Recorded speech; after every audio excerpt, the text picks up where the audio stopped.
Good morning and welcome to our 131st weekly webcast. If this is the first time you're joining us, welcome. If you've been with us before, welcome back. And so the way the call works is this is an AMA, like you see on Reddit. AMA standing for Ask Me Anything. You can ask me business questions, career questions, personal questions, and the call lasts 3 hours. And within a couple of hours of the call being completed, what my wonderful staff does is they put the entire list of questions asked, along with the times asked, in the description field of the YouTube video. So you can click and get immediate access to the answers, so I could save you time. So without further ado, let's begin. Couple things I want to mention, and please keep typing in your question. I see a bunch there. Good morning, Peyton, Ginny, and everybody there. So what I want to do is I want to talk about a couple of things that I think a lot of students are interested in and have been asking me questions about over my online course over the past few weeks. And so what I want to do is I want to kick it off with a discussion of inventory. What you see behind me is one of the most terrifying things that any business executive can see, especially in operations. It's excess inventory. And excess inventory can absolutely destroy a company. It's disastrous, yeah. And it's interesting because there's this company called Atari that many of you have heard of. And what happened was, and this was dug out of a landfill, fascinating story. But what happened was in the early 1980s, there was this great movie, E.T. Of course, we all saw it. It was great. And then the Atari Corporation, which was the video game Nintendo equivalent at that point in time, the dominant player, what they did was they created this game called E.T. And everybody wanted to get it for Christmas that year. I remember I was like 10 years old. I was like, Dad, we got to get it. We got to get the E.T. game. And so my dad bought it, I remember. And it was awful, man. It was basically this thing that kind of looked like E.T. that was chasing around these M&M. It was a terrible game. It was awful. And so what happened was the Atari Corporation, they had hundreds and hundreds of thousands of these things left over in excess inventory. And so what they had to do was they didn't know what to do with this. They buried hundreds of thousands of these in the desert. And you can go on eBay and buy these. They excavate this old antique now, and people sell it on eBay to make a living. But what happened was it caused the entire video game sector to drop, revenues to drop 90% year over year. That's right. 90% year over year, because this pushed the whole industry into bankruptcy. You know, there's great companies back then like Intellivision, as well as Coleco. ColecoVision was my favorite as a kid. Coleco stands for the Connecticut Leather Company. They got into video games as well. And so what happened was for several years in the 1980s, the home gaming market was dead. And then eventually Nintendo reinvented the entire market with the 16-bit and the 8-bit NES systems or Nintendo systems. Now, what I want to do is I want to talk about how to avoid this costly mistake and how to make sure that your company doesn't go bankrupt because of inventory. And so I believe that failing to plan is planning to fail. And so what I do is I teach my students in my complete business plan course and in the venture capital boot camp of my MBA degree program. I teach them about writing a business plan first and how to think about inventory. And I don't think that you should ever make inventory and let it sit there ever. I don't think it should ever sit in your balance sheet. So what I recommend people to do is, so I published a bunch of books, and I'm not going to market these in this call here, but whenever you buy a paperback book on Amazon, what happens is it hasn't been printed yet. Okay, so you buy it, it gets printed, and then a day or two later you get it. And if you look at the back page here of any softcover or most softcover books you've bought on Amazon, it says the day that it was birthed or created. So this one was created in getting older, I gotta look this way now, the far away now, San Bernardino, California, on September 6, 2017. And if you order books that are from Amazon that are paper-based in Europe, they're made in Poland. And so what Amazon has done brilliantly, as always, is whenever you buy these things directly from them, they haven't been printed yet. And that's a brilliant thing because Amazon doesn't have to worry about inventory ever. It's genius. It's genius. And Michael Dell kind of pioneered this model in the technology space back in the 1980s when he started Dell Computer from his dorm room in Texas. And there's other economists that have been talking about it for decades, like Edward Demings with just-in-time management, and a lot of great Japanese companies make as much products as they can at the last second. So if you're going to start a company, please be mindful that inventory can destroy you. Last thing I'll say about this is even when it comes to financial statement analysis, you can miss it, right? You may not realize you have too much inventory. And so there's a formula called working capital, okay? And basically what people look at is they take current assets minus current liabilities. And the problem with just looking at that is that you don't back out inventory because inventory is actually a current asset on your balance sheet. And so you want to look at the quick ratio, which backs out inventory whenever you're calculating what your current assets are minus your current liabilities. And so the bottom line is please be careful when you're starting a company. Try not to start any company that makes a product unless you sell it first. Okay. All right. Give me 1 second to get some water here. All right. And by the way, I'm going to be I'm not going to be having a webcast next week because I'm on vacation. I'm going to Florida with Christine and the boys. And so here, and these are my three kids. They're a lot older now, but this guy here is already with Christine in Florida, and these two guys here. This is actually Matthew. It's his first day of high school today. It's bizarre. If you're watching a replay of this, it's April. Goodness, 2021. His whole first year of high school, he did it from home. So I'm proud of him. He's off to school now, which is fun. Okay. So yeah, I'll be on vacation next week. And also, if you're interested in buying the silver version of my MBA degree product, today is actually the last day you'll ever be able to buy it at a price of $3.99. We're never going to make the price that low ever again, ever, even if we have sales in the future. So prices are rising. And in order to get it, what you can do is you can go to my website, which is HarounVentures.com, and you can click here to buy the silver version meaning the on-demand version of my MBA degree program. So you can get it for $3.99 if you click here. If you want to get it for 3 payments of $148 each for 3 months, right? And all my courses and programs, there's a 100% money back guarantee. If you want to do that, you go to HarounVentures.com/coupon, all lowercase. And you'll see it ends in 15 hours, right? It shouldn't be forwarding directly to here. So Elon, if you're watching, please take care of that. Thanks, guys. Okay. All right, but if you want to get the 60% off, you can click here. If you want to get the 3 payment plan, what you can do is you can email me directly at support@HarounVentures.com, and I'll send you the coupon for that. Okay. Growing pains. Okay, it happens when you're running a business. All right, so next up, what I want to do before I start taking questions, please keep typing them, thank you, is I actually want to talk about, give me 1 second here. I want to talk about money and how the government is printing a lot of money right now.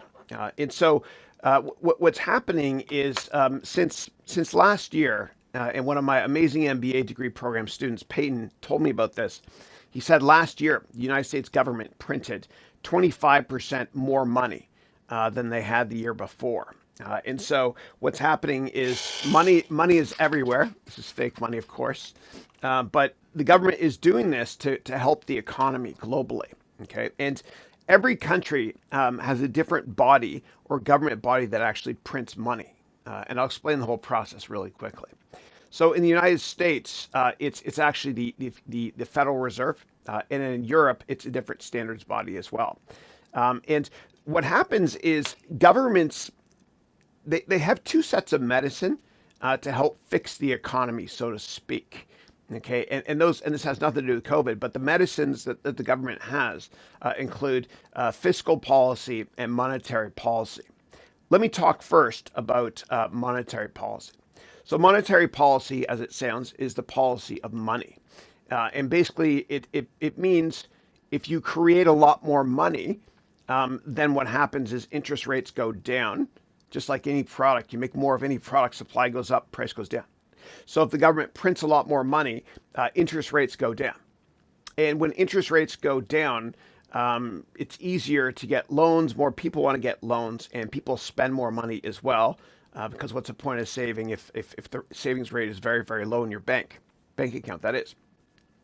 So let me talk about the problems with this and what's happened historically with monetary policy. Okay, so what you see right here, what is this?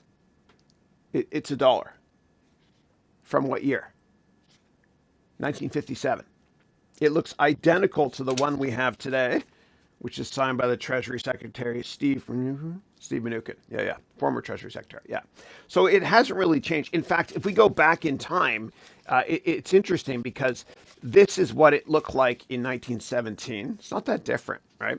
And this is what it looked like in the late 1800s. Okay. And by the way, you'd think, oh my gosh, Chris, that's a lot of money. This must be a collectible. No, it's not.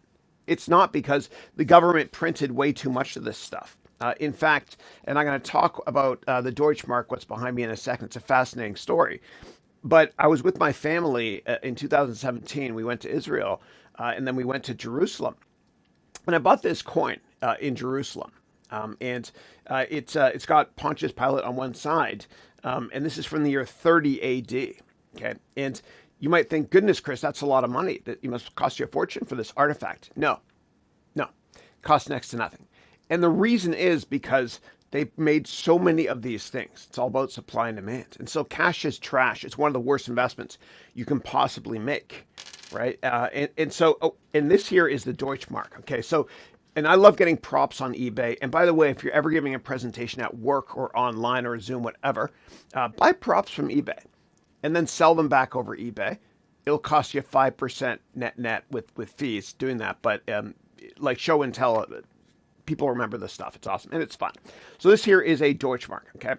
And so what happened was in Germany, there was horrible inflation.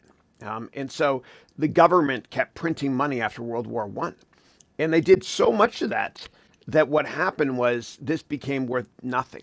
And history repeats itself. And I'll give you a couple of modern day examples in a second. And so what you see behind me there, it's fascinating. But if you wanted to buy a loaf of bread, you literally had to take an entire wheelbarrow full of money to go this side here, sorry, of money to go directly to the market. And every day they had to take more and more and more money just to buy a loaf of bread. And then here you have kids playing with money as well. And they made wallpaper out of it as well. It was worth nothing. And so history does repeat itself, because it happened again in Venezuela. And so Venezuela, this currency is called the fuerte, which is ironic because that means strong in Spanish. They actually had to get rid of this entirely, right? Because they printed way too much. Inflation was like close to 1,000,000% on a certain day. It's crazy.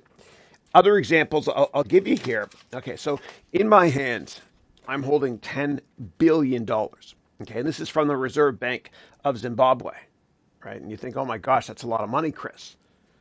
Well, in my hand, I'm holding $10 trillion, $10 trillion from the Bank of Zimbabwe as well. And what happened was in the fall of 2008, when the whole world was within 24 hours of bank machines not working, what happened was the Bank of Zimbabwe printed so much of this stuff to help save the economy. And what happened was the daily inflation rate in the fall of 2008 was 98%, right? So it's terrifying. And it's been happening with countries all over the world, even Canada. And this here, you think this would be worth a lot of money, right? This is a 1967 Canadian dollar. It's almost in mint condition. It's got the Queen on it, and this is a collector's item because if you look closely at the Queen, and you can do a Google search on this, there's a devil face, they say, whatever, in the hair. It's worth nothing compared to if I had invested in stocks or any other asset class, because the Canadian government, like all governments around the world, are printing a lot more money now. right? And they have no choice. They kind of have to, because the most important medicine that they can provide the economy is to make sure that interest rates go down. That's monetary policy. I'll talk about fiscal policy, the other medicine, in a second. And so what's happened is governments all over the world have printed so much of money over the past year to try to help their economy, so to speak, that it's kind of a race to zero, right? Everybody is doing it. Everybody is doing it. And that's one of the reasons why we've seen other asset classes in bubble territory, like certain NFTs, non-fungible tokens, where people are paying millions of dollars for a digital piece of art. We've also seen baseball cards. The value of baseball cards has gone through the roof as well. I collect baseball cards. I have been for years. And what's happening is there's a company called PSA, and you mail in your baseball cards, and then they grade them out of 10. But there's a backlog of 10 million cards now, people trying to mail their cards in to get graded. And it's partially because the government has printed so much more money. Right? People are being forced to buy and invest in other asset classes. That's why the stock market is at an all-time high. It doesn't seem hold on a sec. Sorry, I dropped some money in my cryptocurrency computer that I didn't want to start a fire. I am mining live, by the way. Yeah. And if you want to check out what I'm mining live, go to HarounVentures.com/crypto, all lowercase crypto. Yeah. But governments are printing tons of money. And there's nothing that anybody can do about it except invest in other stuff, because cash is trash. History repeats itself. Okay, cool. So I talked about monetary policy, which is one of the two medicines that a government has to fix an economy. Now let me talk about fiscal policy. So fiscal policy is everything that a government can do to help the economy that doesn't have to do with interest rates or money, printing money. And so fiscal policy includes things like cutting taxes. And taxes are actually going up now in the United States because of Biden's new infrastructure plan, but they're still a hell of a lot lower than they were before Ronald Reagan took office in the 80s. And fiscal policy also includes, creating projects, building railroads, highways, etc., which helps the economy big time, as well as stimulus checks, which lots of Americans have gotten, which is the right call. So those are the two medicines that governments have: monetary policy, the policy of money, meaning printing money, creating new money, and fiscal policy. Well, monetary policy is done, right? They can't cut interest rates anymore. Nothing they can do, right? Interest rates are basically zero. And if you haven't refinanced your house and you have a mortgage, please stop watching me. Call your mortgage broker and ask if you can refinance, because you will probably save a lot of money. So there's no more bullets left, so to speak, in the chamber for monetary policy. And that's a problem. That's a problem because I believe that countries that are well run should raise interest rates when the economy is doing amazing. And I kind of wish, and hindsight's 2020, of course, but I really wish that that major economies increased interest rates over the past 5 or 10 years before COVID, meaning in between the financial crisis of 08, 09, and more recently. And if they'd increased interest rates, then what would have happened is governments would have been able to stimulate the economy by slowly cutting interest rates, right? So much fun to do. By slowly cutting interest rates. But interest rates are zero, so there's nothing they can do there. So now they have to resort to fiscal policy, which is going to stimulate the economy, that sort of thing. Okay. And if you have additional questions about fiscal and monetary policy, please let me know. All right, let's move on to another topic now. Now what I want to do is I want to talk about how the government creates money and cuts interest rates. So in the United States, the governing body that takes care of printing more money and cutting interest rates is the Federal Reserve. Okay, in Europe, it's called the ECB, the European Central Bank. In Japan, it's called the MOF, Minister of Finance. In other countries, it's usually called the Bank of whatever. Like in Canada, it's the Bank of Canada. And so the way it works is governments are not run like a business, nor should they be. And so what governments do is they actually they sell bonds, right? Taxes aren't enough money for governments to be able to function. And when it comes to wars, God forbid, but governments, they have to issue bonds to be able to pay for war. It's just the way it is. Okay. And so the way it works, for example, and I've got a real war savings bond. In that video you saw, I laid over top of it the word bonds, but it's actually, I think it's Romanian. Yeah. From World War II. Yeah. In the pre-Ceausescu days. Okay. So this here is United States government bonds. And this is what the United States used to pay for World War II. Right? This is an actual one. You can buy this stuff for next to nothing on eBay. And so here's how it works. Okay, so let's pretend that we're back in, and I'll make this as accurate as possible. We're back in November of 1944, and the U.S. Navy issued this in Cleveland. Okay, this is United States war bond. Okay, so we're back in 1944. This is a 10-year bond that the United States government sold to Americans. Right? American individuals and banks and institutions as well. And what they did was they actually made a nice little interest rate on it as well. In fact, you bought it at a discount. You can't see this, but on the back of the bond, it says you can buy this bond for $18.75. And over 10 years, it goes up in value until 1954. It's worth $25. This is a discount bond. You buy it at a discount. There's no coupon on it. It's just you buy it at a discount, $18.75, you get $25 10 years later. And so what would happen is the United States government would sell it to you. Pretend that you're all consumers, okay, and institutional investors. So what happens is you all buy it, okay, I give this to you, and you give me your money, okay? And so some of this money is taken out of circulation, and when there's less supply of something, the value of it goes up. So interest rates go up. And some of the money is actually used to fund World War II, right? To defend freedom. Yeah. And so if you think about it, if you took that power away from governments, like if people started, instead of wanting to buy dollars or different currencies or bonds, instead they wanted to buy cryptocurrencies, right? Hypothetically, if they wanted to buy cryptocurrencies and not dollars or other currencies, then you've just taken away the most important weapon that every country has to defend itself. It's frightening. It's frightening. And that's why in many countries, cryptocurrencies are now banned. It's terrifying. It was let me show you something here. And I miss my grandfather and I love him. And this is an homage to him. He's no longer with us. But he helped the Canadian Army in World War II.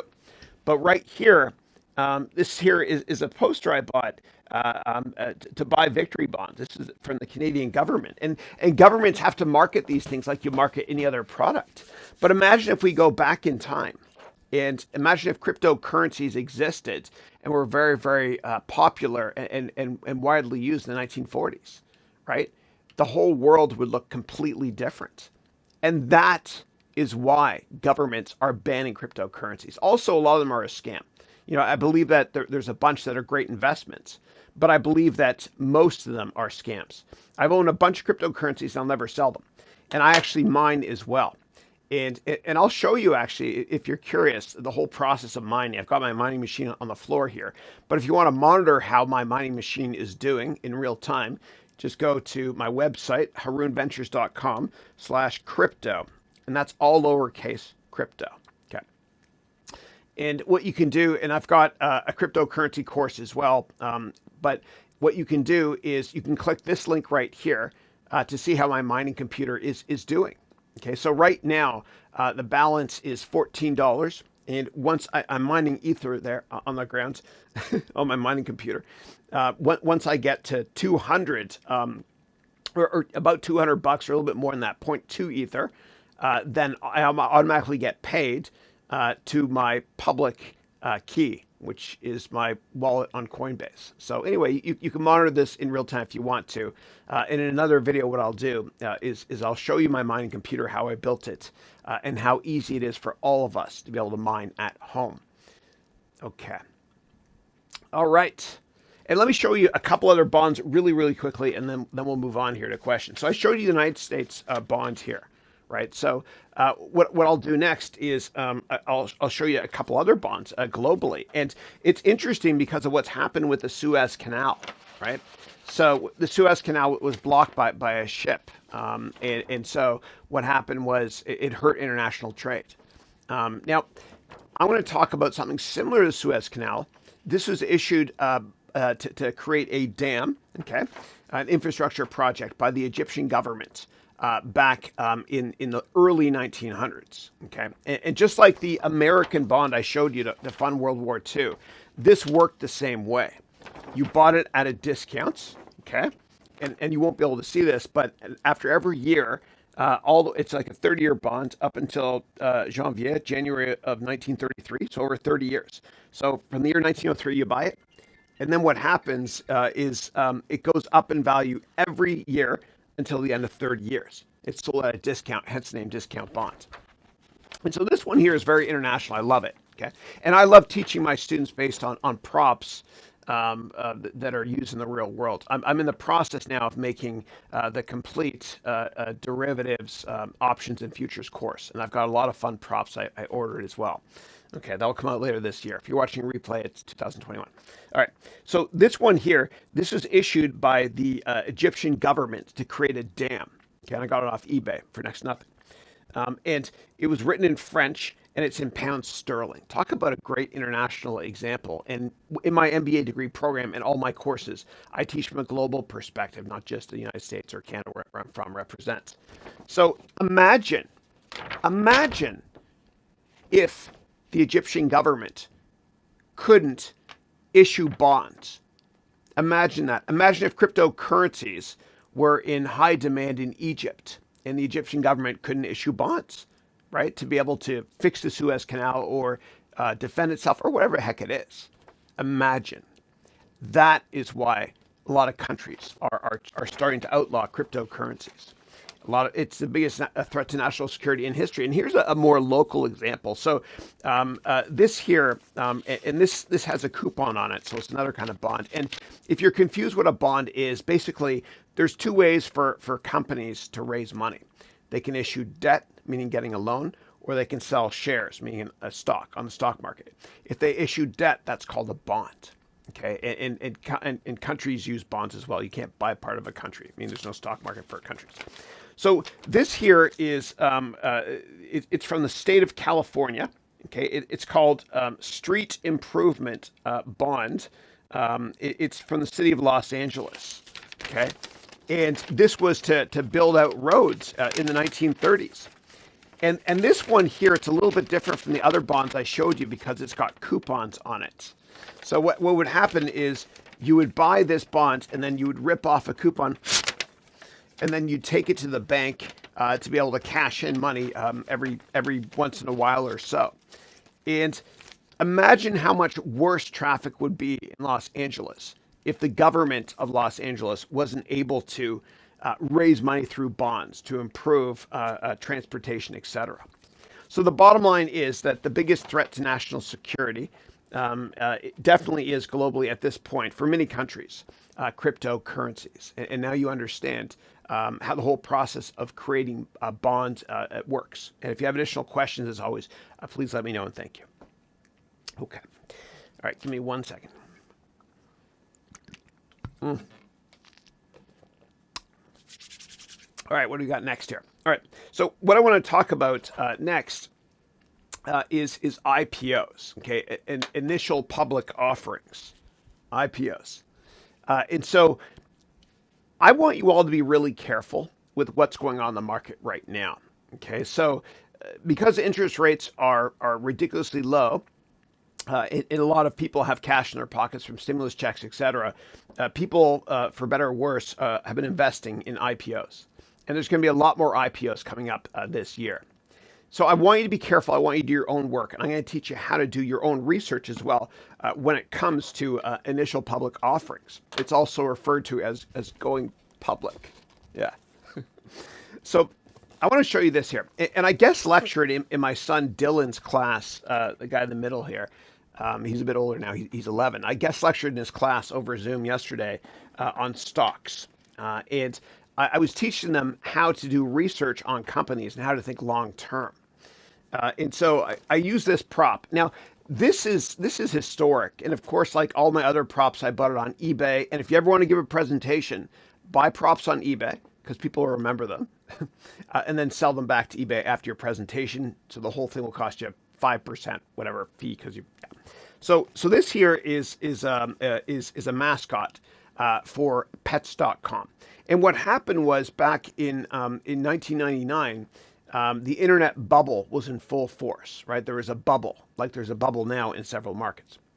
But the internet bubble was in full force. And this company, Pets.com, what they did was they spent a fortune on marketing and crazy Super Bowl commercials. And they created this puppet. And it was ridiculous because this company, what they did was this company did was all they did was they competed with Amazon online when they sold pet foods and pet supplies. Right? He's kind of cute. Hey there, how are you? Yeah. But it was ridiculous because this company wasn't profitable and the long-term prospects were awful as well. Yeah. So anyway, eventually he declared bankruptcy. So before anybody invests in an IPO, and again, there's going to be a lot of them coming up this year. What I want you all to do, please, is to read what are called the S-1 filings. Okay. Now, the S-1 is just it's geek talk, accounting talk, and finance talk for the investment offering. Don't ever invest in anything, any product, any stock, any bond, any ETF or your friend's company without reading the investment offering first. Okay, you have the right to read this. And so what happens is when a company goes public, the investment bankers that work at big firms like Goldman Sachs, Morgan Stanley, UBS, etc. The investment bankers work with lawyers to create these documents. And these documents are great because they tell you all the risks of the company as well, all the material risks. Okay. So I worked at Goldman back in the late 90s, and I got some shares in the company, not many because I was a grunt. But this here was the IPO prospectus for Goldman Sachs. Okay, it listed all the risks. But what I want to do today is I want to really quickly go through this one. Okay, so in 2012, Facebook went public. And so the investment bankers on Facebook, which in the IPO syndicate was led by Morgan Stanley, it was a disaster IPO. And I'll talk about that why in a second. But they created this document. And so I want you all to read documents like this before investing in anything. Okay, so especially stocks. So let me show you how to get this and how to get the investment S-1 prospectus for any company on the US markets. And the process is similar overseas. So what I'm going to do is I'm going to go to sec.gov. Okay, and if you're in Canada, you go to a website called CEDAR, CEDAR. And if you're in other countries, just do a search for the US equivalent or your country's equivalent of the SEC. So I'm going to go to sec.gov. It's a government website, of course. And then I'm going to go here to company filings. Okay. And I'm going to show you where I got that Facebook prospectus from. Okay. So here you type in the ticker, FB, Facebook. Okay. Right here. And by the way, the only way for you to know if a company has filed to go public is if they file here on sec.gov. So if there's a company you're looking at and you're like, gosh, when are they going public? Or have they filed to go public? Enter the name here. If you don't see an S1 come up though, they haven't filed yet to go public. So let me click here on Facebook, okay?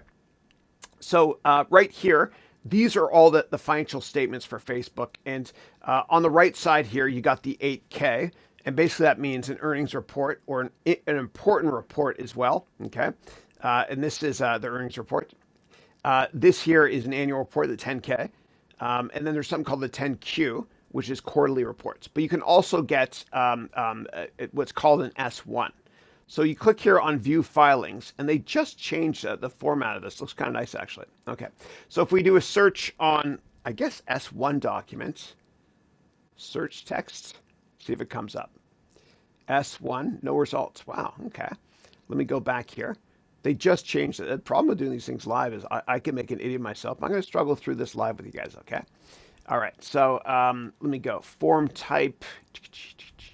Yeah, and they just changed this as well. Let me see if I can go back to the old version. Here it is here, classic version. They just changed this. Okay, here we go. Now I'm comfortable. All right, so what you do is you go here to filing type, S-1, okay? And then you hit enter. and you'll see, and I'm going to go and get my face off in the corner. Sounds like a hockey commentator. There's a face off in the corner. And what you'll see here are the S-1 filings for Facebook. Okay. And this was the first one they filed. Okay. They filed to go public. They usually do it a couple months before the IPO. They filed it in February of 2012. And then they made amended versions. And the amended version I have in my hand right now, you can't see it, is this version here. Okay. And so if you click on this here, what you can see is you can see this entire document that I had in my hand. Okay. And it's called the prospectus. Okay. And it tells you all about the company. And it's a very, very long document. Now, this IPO was led by Morgan Stanley. Okay. That was the book runner. And then also Goldman had a big stake in it as well. So top left is always most important, top right, second most important, middle, third most important. It was a disaster of an IPO though, because it crashed on day one. I'll tell you why in a second. Okay. But what you can do is you can look through this entire document to learn more about the company, including who's the management, what do they get paid? That's right. The use of proceeds, meaning from the IPO, what are they going to do with the money? A letter from Zuck, and financial statements, and much more. In fact, you can just do Command or Control F and do a search on the word risk, and all the risks come up here. There's 72 of them mentioned here. Okay, so you got to read these things first. Now, the reason why this IPO was a disaster is if you'd read the filing here, and I read it as well, you would have learned that Facebook did not have a mobile strategy. And mobile is the new desktop, of course. But back in 2012, when you used Facebook, you had to go to a browser on your cell phone. It was ridiculous. And that's one of the reasons why they failed. And you could have searched for the word mobile in here and uncovered that risk as well. They've since created a mobile strategy, which has been very successful for them. Not ethical, but successful. But anyway, the bottom line is before you ever invest in a company, what I want you to do, please, is read the investment offering or the IPO prospectus. Okay, it'll stop you from hopefully getting scammed. And for those of you investing in cryptocurrencies, please be careful. And please check out my course, the Complete Cryptocurrency Course, because I provide you with a framework of 49 steps, similar to what is in these things, 49 steps to be able to analyze any cryptocurrency. So the odds of you getting scammed go down a lot. And for those of you that watch videos on cryptos on YouTube, please be careful. Most of the comments are from scammers, especially if they ask for your WhatsApp number or your email address or whatever it is. Just be careful, please. Caveat emptor, which is Latin for buyer beware. Always do your own research. Okay. All right. And I'm going to take your questions, guys, in a second. Give me 1 second here. I want to talk about saving now. Okay, so what's fascinating about the NFL is that 78% of all people that play in the NFL, right? 78% of all alumni of the NFL, they're bankrupt within 2 years. And the reason is because they obviously didn't save. They didn't save. And Warren Buffett has a wonderful quote, which is, you should spend after saving.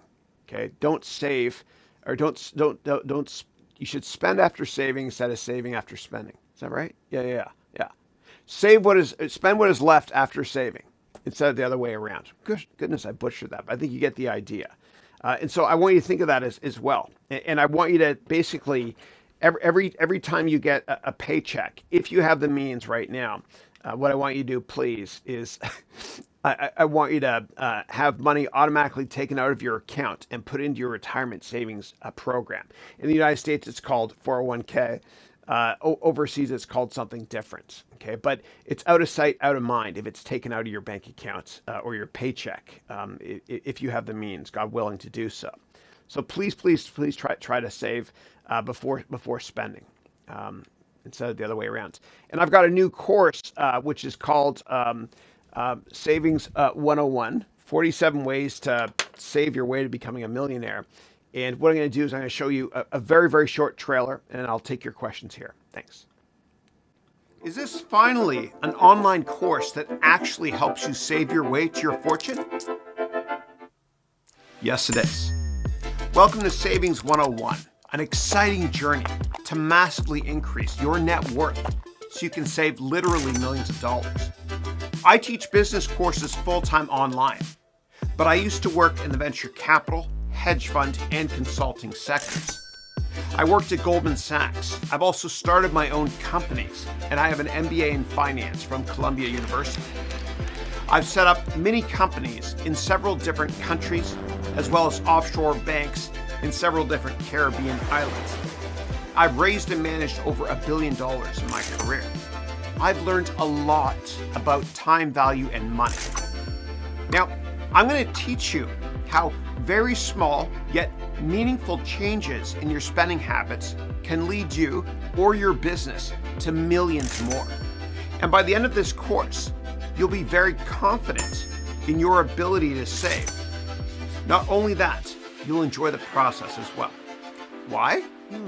Because you'll realize how saving on anything from spending just a little bit less on your smartphone or computer, to your taxes, to transportation, to those annoying debt payments hanging over you, can change your life and your net worth. I'm very excited to help you be the best you can be, and I know you are too. Are you ready? My name is Haroun. Welcome to Savings 101. I'll see you in class. Thank you. All right, so check out that course if you want to. As with all my courses and my MBA degree program, there's a 30-day, 100% money-back guarantee, so you got nothing to lose and everything to gain. Again, today is the last day that you can purchase my MBA degree program at $399. It'll never be this cheap again, even on other sales, ever, ever, ever. And I removed it from Groupon, New York Post, all the other websites. I'm only selling it now exclusively through my website. Okay, great. All right, questions. First question I've got is from Ginny, who's one of my amazing MBA degree students. Ginny grew up in Australia. She worked at Macquarie, and now she lives in Vietnam, where she's from originally. And she's awesome, and she's an accomplished piano player as well. She's cool. So Ginny is saying, "Hey, Chris, how are you?" I'm great, thank you. I hope you're doing well. I'm studying for the CFA Level 1 now. My exam is November of 2021. Good for you. It's awesome. Martin already did his. He's so smart. He also finished computer science from Coursera. I need catch up. Yeah. And what I would say, Ginny, and for anybody that wants, and I respect the CFA more than traditional MBAs. So a CFA stands for Certified Financial Analyst Designation. And it's a 3-year program where you just write one exam every year for 3 years. And they try to rip you off by telling you to buy a ton of textbooks that cost a fortune. So instead of that, and I'm never sponsored by anybody, and I always put my students first, instead of buying books from them or from any company, what I want you to do is go to eBay, okay? And I'll show you exactly what to do to be able to pass the CFA, okay? Schweizer. All right. And I think I spelled it wrong. Somebody help me out here. Okay. Schweizer. So let me go. It's owned by Kaplan, which is owned by the Washington Post, which is owned by Jeff Bezos. So Kaplan, Schweizer, CFA. I love how Google corrects me. Here it is here. Yeah. Okay, yeah. So what you can do, it's called, okay, Schweizer. Fine. So I'll do a search here for Schweizer. Okay, here we go. It's fine. Yeah. So what I want you to do, Ginny, is I want you to buy the books here. Okay. So instead of buying a ton of textbooks, there's a company called Schweizer that I purchase books from. They make these small guidebooks. And that's all you need to read. Ignore the textbooks. Okay. And don't buy these things new. Buy them used here. And you can usually get them for $30 used. So I would check that out here. And best of luck. Wow, brand new for $95. That's a good deal. Best of luck to you. And if you have questions along the way, let me know in the MBA program. And thank you. All right. All right, next up, Peyton. Peyton, how are you, man? Peyton is one of my amazing MBA students. He's from Hawaii. He's in the Navy. Very inspirational guy. He lives in San Diego, and his wife is from Tulsa, right? And so he creates amazing vlogs. So check him out. Do a search on Peyton's vlogs, and you can also see him in LinkedIn. He's amazing. He's going to be a giant. Yeah. So Peyton wrote, good morning, Chris. Hope all is well. Likewise. A question is, what is the difference between an LLC, an S-Corp, and a C-Corp? Also, I'm going through your business plan course. That is no joke. Thank you. No, I appreciate that. Thank you. Yeah. So there's different legal structures that you can get to protect yourself. And please, and I'm begging all of you watching right now, I don't ever want you to start a company if you don't register it first. Okay. Like when you know the company is going to make it and you start generating money, definitely register it, because what can happen is when you start making money, people come after you. And some bad stuff can happen too, accidental stuff. And you don't want to be sued and lose everything for your family, your house, your car, etc. You want to be protected. And so the best way to get protected is to go to LegalZoom.com. I'm not sponsored by anybody, nor will I ever be. Okay, I've turned down a lot of sponsorships. LegalZoom.com. And register your company. Talk to a lawyer there. They'll help you. It's very cost effective. Now, in terms of different legal structures, I'm not a lawyer. Okay, so please don't take my advice. Talk to a real lawyer. But an LLC means a limited liability corporation. Okay, so basically it means your liabilities are, that's right, limited. Okay, but you can't have that many owners of an LLC, right? It's somewhat limited. Okay, then there's an S-Corp and a C-Corp. An S-Corp, there's basically, you pass through a lot of your expenses. I set mine up as an S-Corp as well. I don't have any employees, actually. I have contractors working for me. Yeah. And then there's a C-Corp, which is more expensive. And what happens is a lot of people start with an LLC. And then once they discover, oh my gosh, I might be able to go public one day, they have to change to a C-Corp, because a C-Corp can allow you to have many shareholders or investors versus an S-Corp or an LLC, where there are very few you can have.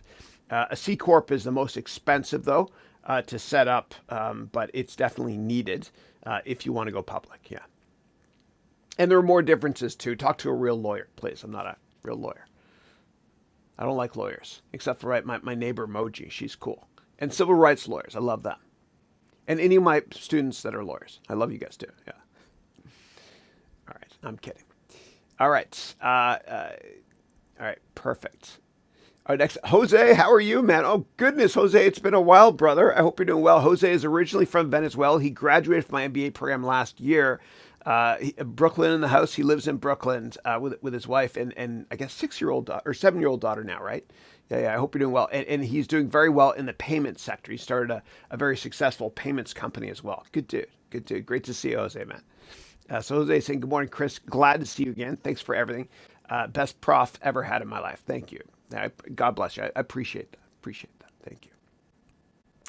All right. Next up, Yakir. Hey, Yakir. Hope all is well. First time I've seen you on the call. I hope you join us again. Yakir is saying, I have a few ideas for a business, but I'm not confident yet to start because I don't have the experience. And I think a better way is to gain knowledge and start later. What do you think? Yeah. So, I would write your business plan today. Even if you're working for somebody else, you can still write a business plan. Nothing's stopping you. And so what I would do is I would purchase my complete business plan course. Or what you can do is you can take my MBA degree program, where we do a much more in-depth, up-to-date version of that through what I call my venture capital boot camp.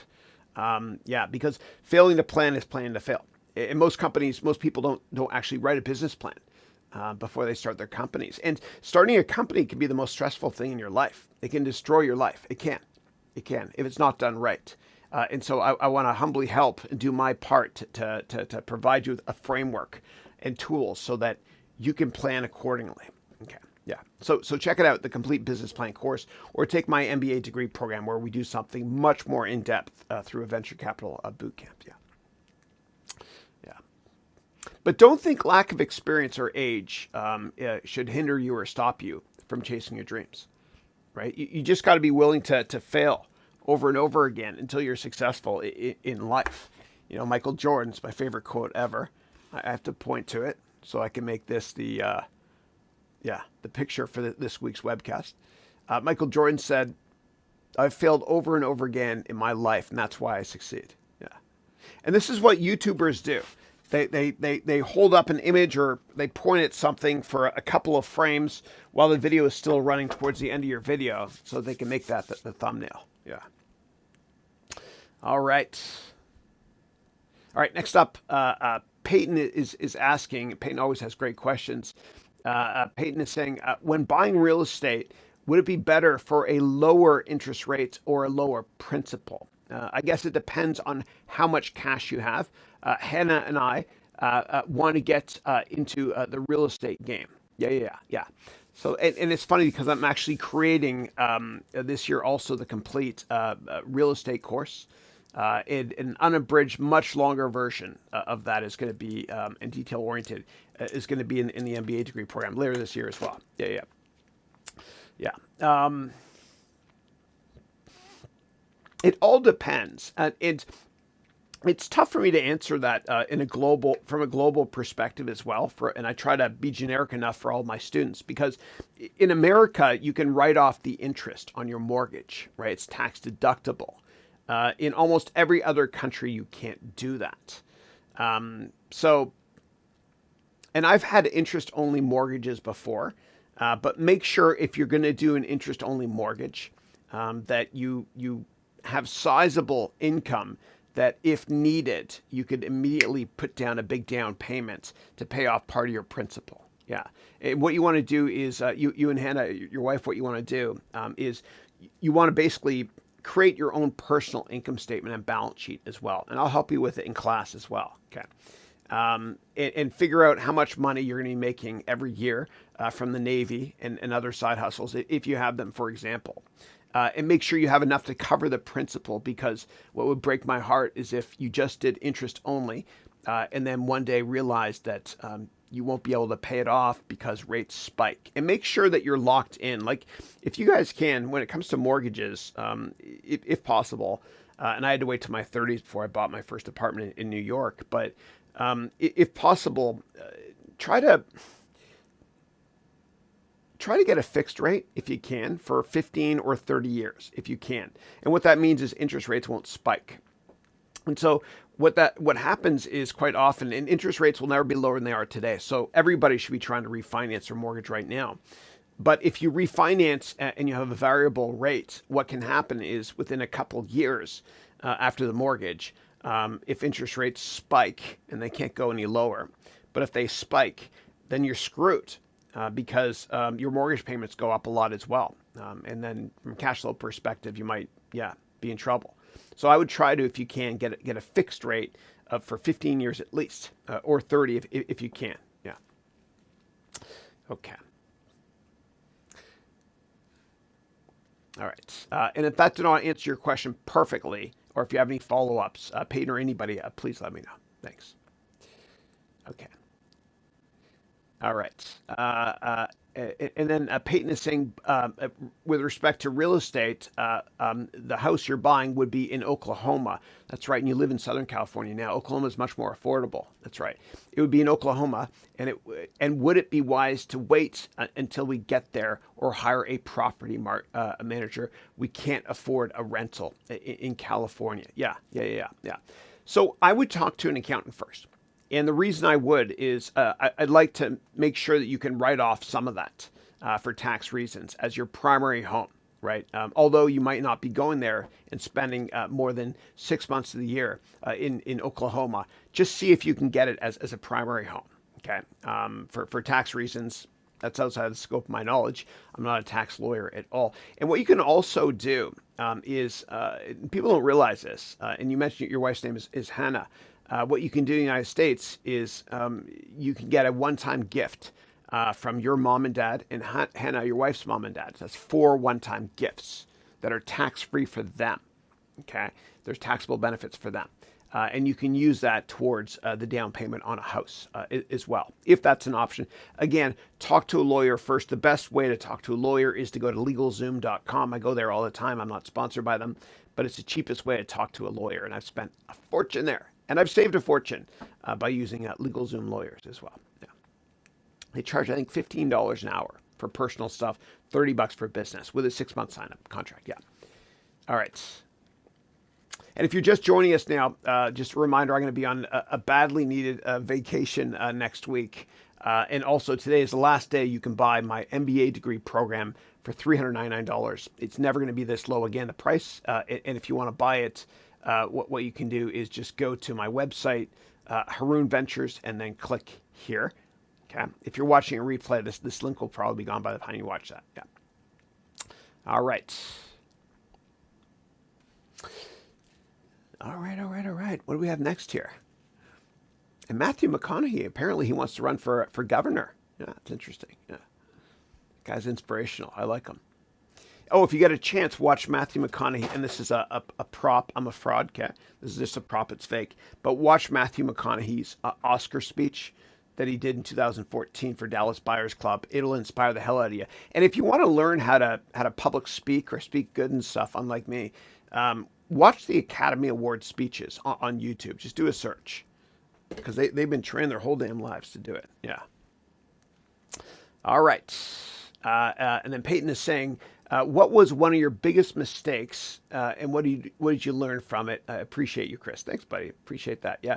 So I think one of my biggest mistakes was when I was younger. I was pretty insecure, and I wanted approval, which is why I chased money. This is out of money now. This money gun. It's too bad. It's a great prop. But if you chase money, you lose your dreams, and your self-respect as well, and you're never happy. You're never happy. I mean, money is the root of all evil, and money does not buy you happiness. And it's so interesting because I remember Matthew, my middle child. This is him when he was younger. I remember once we went to a park. We go to a park here in the San Mateo area where I live. And there was always this massive family. And they were dirt poor. And he would say to me, Daddy, why is it they're always so happy? Yet when we go to restaurants, people are not happy. And it's so interesting. And it's true, man. If you go to a park, there are big groups sitting together, families that are so happy, yet they have nothing. And if you go to an expensive restaurant to celebrate an occasion, whatever it is, look around, right? People aren't as happy. Money doesn't buy you happiness. And I wish I learned earlier in life that I shouldn't just chase money. I should just chase my dreams. I really, really wish that, because if you spend your life trying to, impress other people, you'll never be happy, and you'll never have enough money. How many yachts can you water ski behind? And there's a great book by the Dalai Lama I recommend everybody read called The Art of Happiness. And the Dalai Lama said, he said, the problem with Western society is we chase money our entire lives. We sacrifice our health to chase money our entire lives. And at the end of our lives, we sacrifice all of our money to maintain our health. And then we look back and we realized we never really lived to begin with. And this really hit home for me when I was in India. There was a university I used to teach at during the evenings called the HALT International School of Business. They flew me there just to give a couple lectures in Delhi and Mumbai. But when I was in Mumbai, when I drove from the airport, or my taxi guy drove from the airport to my hotel, we drove through the slums. And, there's 25 million people in that city, and about 20 million live in the slums or so. A lot of rich people too. But when we drove through the slums, I never saw so many people laughing and happy with nothing. It'll change you. Take a trip to India. That'll change you. Yeah. So I wish that from an earlier age, I didn't try to chase money as much. I guest lectured yesterday in my son Dylan's class, and what I did was I had them all write this down. And this quote, and he's 11, and I had all the students, I did it over Zoom, write down this quote. And I want you guys to as well. So it says, choose a job you love, and you'll never have to work a day in your life. And it matches the text here on my shirt as well. How cool is that? The Lord works in mysterious ways. I love it. Confucius. Yeah. But I wish I chased my passion when I was younger younger more so, instead of money. Yeah. And don't try to live your life to please other people either. Just do what you're meant to do on this earth. Yeah. And you'll be happy. And that's my passion too, is helping my students find what they're meant to do. And so I've got a menu here, and I think of myself as a waiter, right? I'm a waiter, and you're my customers. And I want to expose you to every type of job there is, every career, and then you can decide what main course to choose. Okay, next up. Okay, Erkin John is saying, good morning, Chris. Since I moved from San Francisco to Austin, I'm jealous, man. The taxes are better for you there. Since I moved from San Fran to Austin, I could not catch your live cast. Almost a year, I can't get a job, and Austin is a tech hub that is very depressing. I hide it. I'm so sorry about that. Then you wrote here, I have my depression. I've been there, man. I've been there. Very depressed. Yeah, I've been there. Yeah. God bless you. I'll pray for you. And then you wrote, I'm applying for a front end and QA position. What would you suggest for me to do? Yeah. So what I want you to do is I want you to reach out to me over LinkedIn. And I'm going to give you, I'll give you all my courses for free, my job course, etc. And then we'll set up a 1 hour one-on-one time. And I'll help you out. But make sure you reach out to me over LinkedIn today, please, because I go on vacation Friday night or Saturday morning, and I want to do that 1 hour call with you before then. Okay? Yeah. I'm with you. Don't worry. And don't worry, everything will work out. Winston Churchill once said, I met a man who on his deathbed talked about all the worries he had in his life, none of which came true. Yeah, and sometimes we're frustrated in life, and we don't understand why things happen to us career-wise. It's just not fair. And then years later, you look back upon that moment and say, I'm kind of happy that happened, that person was kind of a jerk at work or whatever, because that forced me to get outside my comfort zone and to find my passion, my purpose, and reinvent myself. So set up that call with me. Please send me a LinkedIn message, and we'll do Zoom together. Yeah.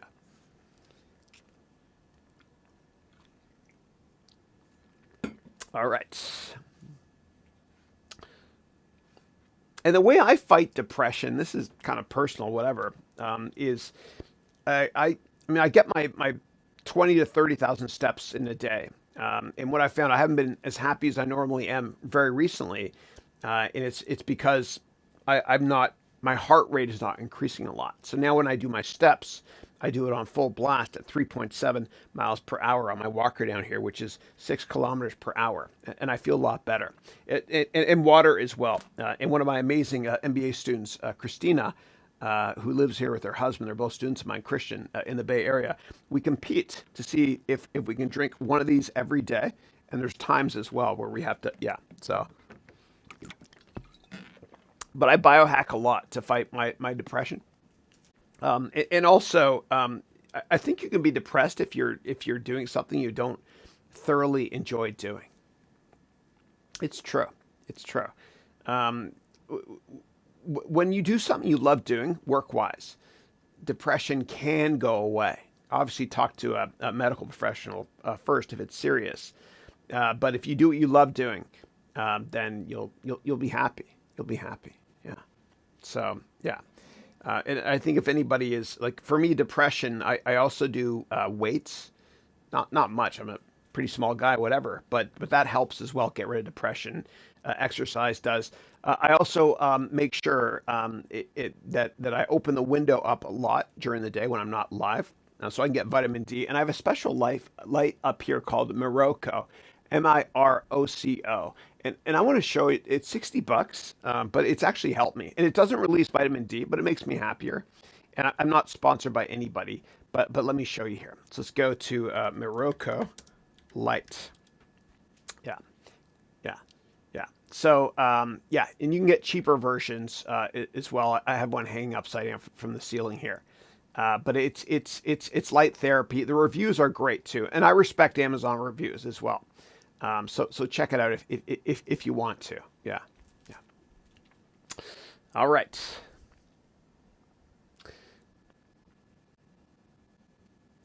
All right. Next up, and if I miss any questions, just paste it again, please. Next up, we've got Sarah. And again, I'm on vacation next week, so there's no call next week, everybody. So Sarah is saying, hello, Chris. Hope you're doing well. Likewise. As a third year math and BBA dual degree student at University of Waterloo, great school, that's the MIT of Canada.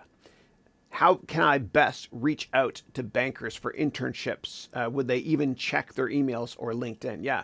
And Waterloo has probably the best internship program in the world. And for those of you not familiar with Waterloo, University of Waterloo in Southern Ontario, it's a 5-year engineering degree, but you intern throughout it. And I hired a ton of engineers, including Sri Sundaralingam, who's now a big shot here in the Bay Area, but I hired him when he was a kid at Accenture in Toronto. I think the best thing you can do is to network and network aggressively. And so what you can do is go to my webpage and download my networking book. And I've been criticized by people for overdoing this. So just go to my website, HarounVentures.com, and find my free networking book and download it. It'll help you a lot. Yeah. Relationships are more important than product knowledge. And take my complete job course as well. That will help, I promise you. Thanks. Remember, relationships are more important than product knowledge, and your network is your net worth. All right. Next up, Gregory. Hey, Gregory, how are you? Gregory's from Europe, one of my students. Good dude. Gregory saying, good morning, Chris. Question. Special purpose acquisition companies, are they bad for investors? How do normal IPOs and SPAC fees and costs compare? Yeah, it's definitely more expensive to do an IPO because when you do an initial public offering, and this is the IPO prospectus for Facebook that went public in 2012, what happens is you've got these investment banks, which are at the bottom here. You can see in there, Morgan Stanley, JP Morgan, Goldman Sachs, and many others. What they do is they distribute your product globally, okay, through their trading floors and through their equity sales force. And it's expensive to do that. And so the fees can be, 5% or so versus a SPAC, which is a lot lower, generally speaking. So that's what I would say. I think that if I were a company, I'd rather use an investment bank to go public because what happens is a lot of times these investment bankers, they'll support your deal on day 1, 2, and 3 to make sure it doesn't crash. Not all the time, but on many occasions, yeah. So I would prefer, if I'm a big company, to use an investment bank to go public, do a traditional IPO, I should say, rather than doing a SPAC, yeah. Okay. And please don't anybody invest in any IPO or any investment ever without reading the investor prospectus first. You have the right to ask for these things, to read them thoroughly, yeah. And if you have questions about it, when you read it, ask me here on this call. Even if you're not a student of mine, I don't care. I just want to help. Yeah. Okay. All right. Next up, Stereo Science and Technology Research saying hi. Hope you're doing well. Kevin Hawthorne is saying good morning, Chris. Hope you're doing well as well, Kevin. Next up, Chang is saying good morning, sir. Call me Chris, please. You are my mentor and role model. I'm excited to take your lesson, which helps me make the world a better place every day. Thank you. And I like your emoji. That looks awesome. Thank you. God bless you. Thank you. Okay. And then Harsh is saying, do all tech companies have a short life cycle? Yeah. Well, I think that the life cycle in general for technology is getting shorter and shorter and shorter. It used to be that a new version of Microsoft Windows would be a 4-year product cycle and last forever.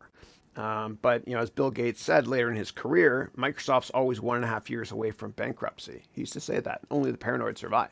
Yes, cycles are getting much, much shorter now. It's incredible. It's amazing. And it first hit home when I was watching my kids, and to understand what's coming next or what consumer behavior is going to be like in the future, watch your kids or your friends' kids, whatever, your nieces, nephews, and how they use technology. But my kids played that game, Pokemon Go, which is the biggest deal for like 6 months and then gone.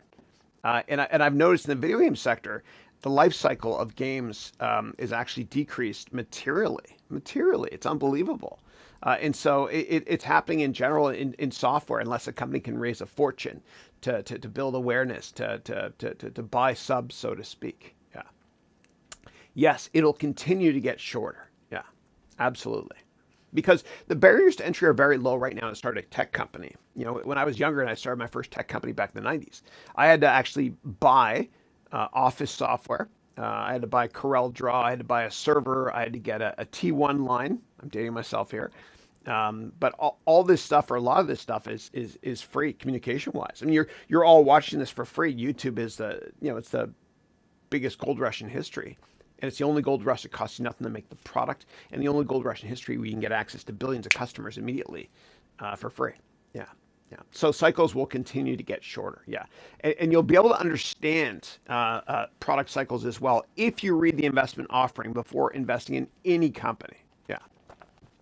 Always, always, always do your own research. Don't rely on me. Don't rely on anybody on TV that speaks gooder than us, whatever. Do your own research. And I pride myself in my MBA degree program, and all my courses too, on creating a number of frameworks or arrows in your quiver, so to speak, or tools in your toolbox, so that regardless of what business problem you have, I've got tools for you to be able to apply to fix them or address them.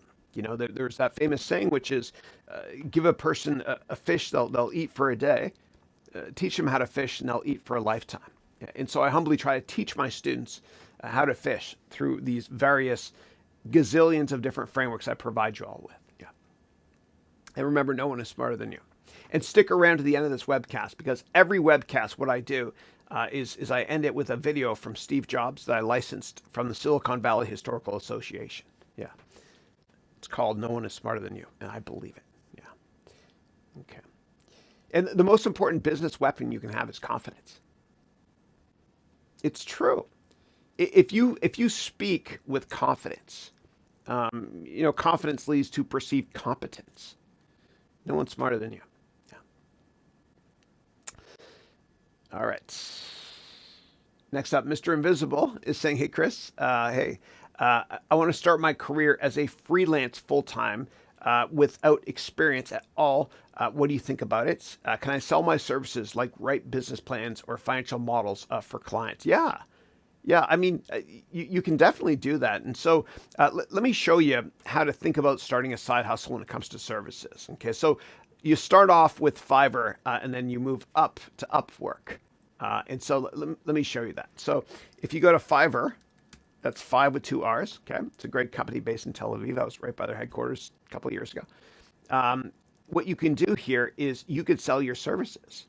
Right. So even if you're creating brochureware, whatever it is for websites, you can do it here. So just go here and do a search for, I don't know, financial modeling. Here it is here. Yeah. Financial planning, modeling, all that stuff. Yeah. So look at this. This guy here, I'll build a financial model for your startup or project. Right. And you can definitely do it. Right. The barriers to entry are very, very low. If you want to make more money, then on Fiverr, and it's called Fiverr because all deals that you sell start at $5. What I recommend you do is you move to Upwork, okay? And you can always create your own website to showcase what you've done, the work you've done as well to sell yourself, and on your LinkedIn profile as well. I use Upwork, I use Fiverr a lot to do a lot of gigs, outsourcing just brochures and stuff, whatever it is, or website design. But a lot of big companies use this service as well. Yeah.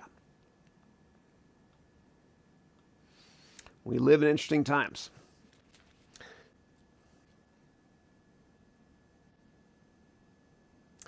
All right. Next up, Gregory is saying, "Hello, Chris. I hope everyone on the chat is great. Happy Easter, Pessa, etc." Yes, I agree completely.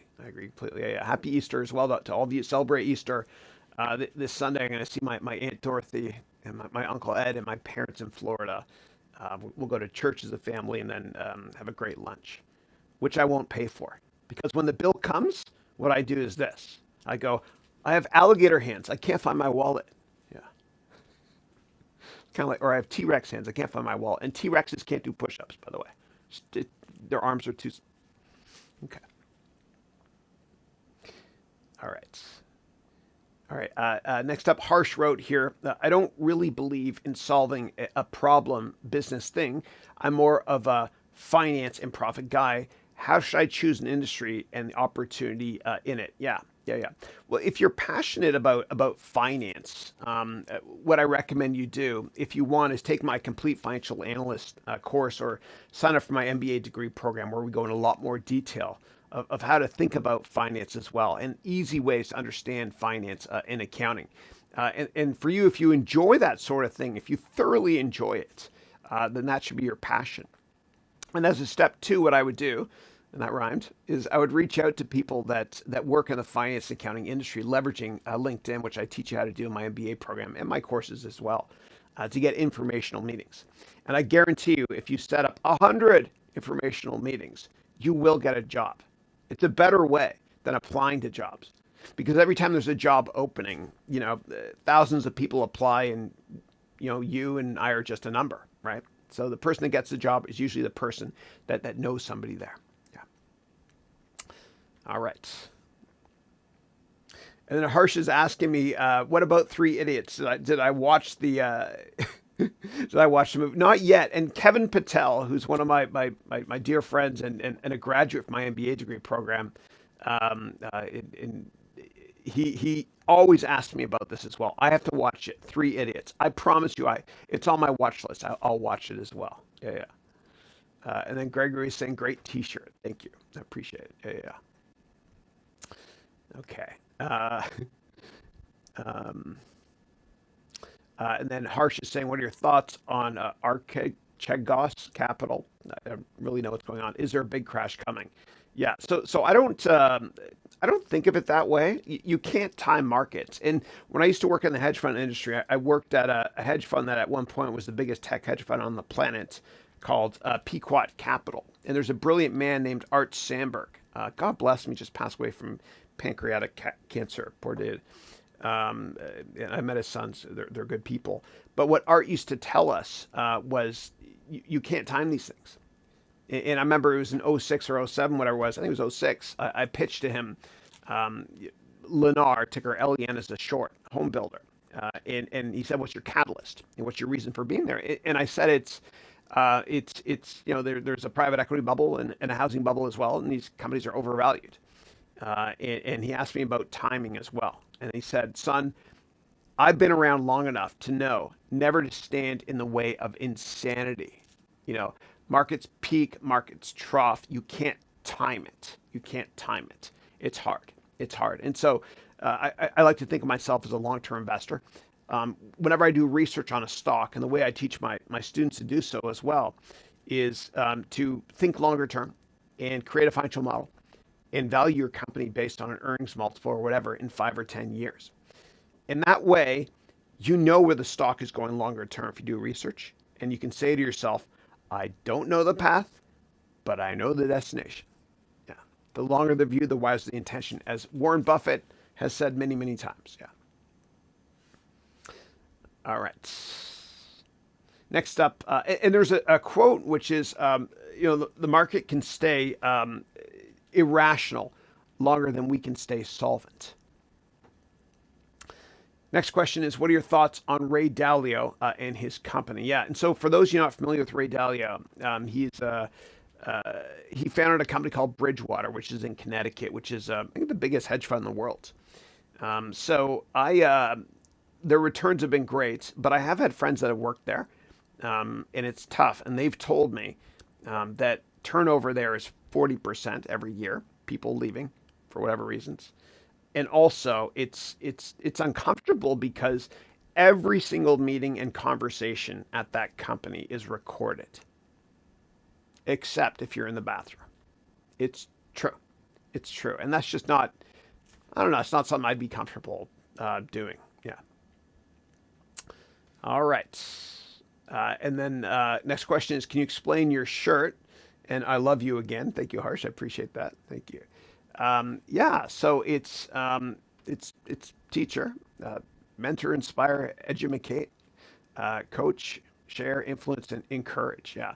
And the biggest one there is, and I think my camera's kind of tilted. Actually, one side of my body is lower than the other, my right side, right? I used to play squash, tennis a lot as well, right? So that's why it's all, it drives me crazy. Yeah. Anyway, it is what it is. But I think the most important of all these here is encourage. Because I think the measure of a great parent and a great teacher and a great mentor is to build up confidence in your students. Because if you have confidence, you can do anything. And I remember I grew up in Canada in the 1980s, and I love Ronald Reagan. I remember that. But I used to read Time and Newsweek as a kid. I was kind of a nerd. It was different, whatever. But I remember on the cover of Time and Newsweek in the 80s was the downfall of the American students. The American student is 50th in the world in math, 50th in the world in sciences. It's game over for America. And people say that every 5 years, and it's total BS. And I finally realized when I came to America and started teaching here during the evenings, I realized, and what I'm about to say is not just a pro-American thing, because 50% of all my students, when I used to teach live here in the Bay Area at universities, 50% were born overseas. But I realized after teaching here that American students are number one in the world in the most important economic category that nobody talks about, which is confidence. And with confidence, you can sell anything. You could sell something as boring as cloud software and make people excited about it, which is what Mark Benioff brilliantly does.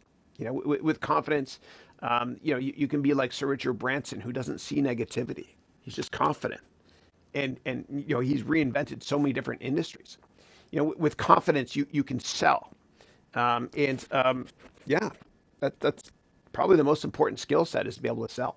That's what an entrepreneur and a CEO is, and a partner in any firm, law firm, whatever. They're salespeople. And with confidence, you can do anything. And so I love encouraging my students rather than, thinking about like the army and breaking them down and whatnot. I despise it when teachers talk down to students. Teachers talk down to me a lot as well. Yeah, I think teachers should encourage students, because there's no limits to what you can accomplish. And that's why I end every weekly webinar or webcast with that video from Steve Jobs that looks like this here. Okay, so it looks like this. When you grow up, you tend to get told that the world is the way it is, and your life is just to live your life inside the world, try not to bash into the walls too much, try to have a nice family life, have fun, save a little money. But life, that's a very limited life. Life can be much broader once you discover one simple fact, and that is everything around you that you call life was made up by people that were no smarter than you. And you can change it. You can influence it. You can build your own things that other people can use. And the minute that you understand that you can poke life and actually something will, if you push in, something will pop out the other side, that you can change it, you can mold it, that's maybe the most important thing, is to shake off this erroneous notion that life is there and you're just going to live in it, versus embrace it, change it, improve it, make your mark upon it. I think that's very important. And however you learn that, once you learn it, you'll want to change life and make it better, because it's kind of messed up in a lot of ways. Once you learn that, you'll never be the same again.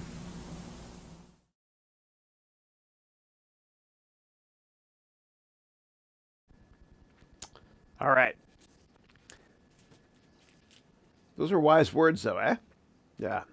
Encouragement, and know that nobody is smarter than you. Always do your own research. And I provide you with all the tools you need to be successful in business. And as Seth Godin said, you already have everything you need to build something far bigger than yourself. Whether or not you think you can do it, you're right. It's like the Rodin sculpture. I think, therefore I am.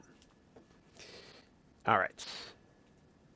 All right, next up, Kuban Media wrote, "Hello, Chris. Thank you for the very inspiring view on financial markets and the economy. I hope you'll go on with your lessons." Thank you. Yeah. And so what Kuban Media is referring to is I started today's webcast with going through a couple quick lectures on the problems with inventory, how companies issue bonds, etc. Yeah, it's kind of fun. Thank you. All right, and then Kartik wrote, "Hello. In an interview last week, I was asked technical questions, and I was not able to answer. The interviewer only lasted 10 minutes instead of 30 minutes. How do you prepare for a technical interview?" Yeah. So what I would do is you have to be armed with frameworks when you go into an interview. Okay, and so I teach my students a ton of frameworks, including how to tie together logic by using string words. Terms like moving on to, in terms of, the bottom line is. And I also teach my students about other frameworks like the SWOT analysis, SWOT, which stands for strengths, weaknesses, opportunities, and threats. So that when you're asked a question in an interview or any situation in business, what are your thoughts on X? Well, you can say, well, let me talk about the strengths, weaknesses, opportunities, and threats. I'll kick it off with the strengths. The strengths of X are yada, yada, yada. Moving on to the weaknesses. The weaknesses are yada, yada, yada. In terms of the opportunities are yada, yada, whatever. And lastly, the threats. I believe the threats may be yada, yada, yada, and the bottom line is X. So what I just did there was I provide you with a crutch. Okay, so you need to go into interviews with a crutch like that. You don't have to be right, you just have to sound logical. And you can definitely sound even more logical and speak much gooder if you use frameworks. And I have many more that I teach you in my MBA degree program. Yeah. All right. Hey, Marin, how are you? Marin wrote, hey, Chris, hope you're doing well. Likewise. I'm doing an interview. I would like to make it easy for the interviewee to relax. Okay, you're doing the interviewing. I got you. I would like to make it easy for the interviewee to relax and tell me about their passion. Do you have methods to help the interviewee relax and bond? Yeah, absolutely. Yeah. So what I try to do to make somebody feel relaxed is, I smile. I make eye contact, but I look away every now and then. You intimidate the hell out of somebody if you keep staring at them. And Larry King, God bless him, a great talk show host, he just passed away. I read his book in the early 90s, and he said that when you're interviewing somebody, and when it comes to eye contact, you want to look away every now and then. If you just stare at them the whole time, you're like, I'm uncomfortable. And so every now and then you want to look this way and this way, okay? Don't look down. I do it, okay? It's part of my demeanor, but it can make you look kind of unconfident. But every now and then, just look away. Don't ever look above because it's disrespectful. You're looking over somebody's head. Just break eye contact as well and smile. And what you can also do is be self-deprecating, meaning make fun of yourself as well. But just try to find something you have in common with them.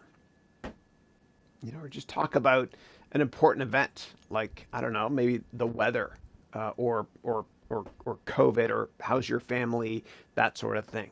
Just to extend an olive branch by showing that you're compassionate and you care about them. Yeah. All right. And then next up here, Marin wrote, I think there are many ways to help the interviewee sell themselves, but I'd like to also help them to be their best and relaxed. Yeah. Just smile. It's the universal symbol of kindness, and it will put them at ease as well. Yeah. And talk about your own shortcomings as well. Again, be self-deprecating. It's a very admirable trait. Yeah. All right. And then Marin wrote here, I'm also grateful to your mother in your show. Yeah, my mom was on last week. That's right. She asked a question last week. And then you wrote, I lost my mom recently. And I'm so grateful to see yours there. Yeah, thank you, Marin. God bless you, man. God bless you. I'll keep you and your family and your mother in my prayers. Yeah, God bless you. Yeah. Okay. Yeah. And when it happens to me, I hope my parents aren't watching. I don't think they are. They usually let me know. But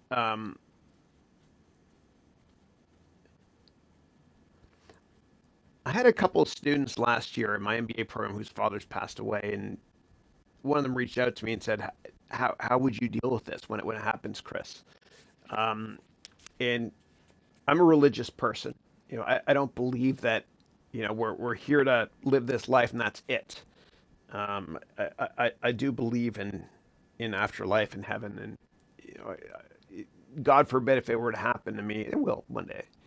I'll just tell myself, life is not finite; it's infinite, and that one day, God willing, I'll see my parents again. That's how I would, if somebody asked me for my humble thoughts on how I would deal with it. Yeah, and I'd also tell myself my parents are so proud of me. Yeah, I love you, man. I'll pray for you. Okay. Next up, Carrie is saying, what's your take on modern money theory, funding social programs to save money in the future? Yeah, in general, I'm not a big fan of theory, economics theory, or even mathematical theory when it comes to finance. I've looked at a lot of the efficiency frontier and M&M and all this other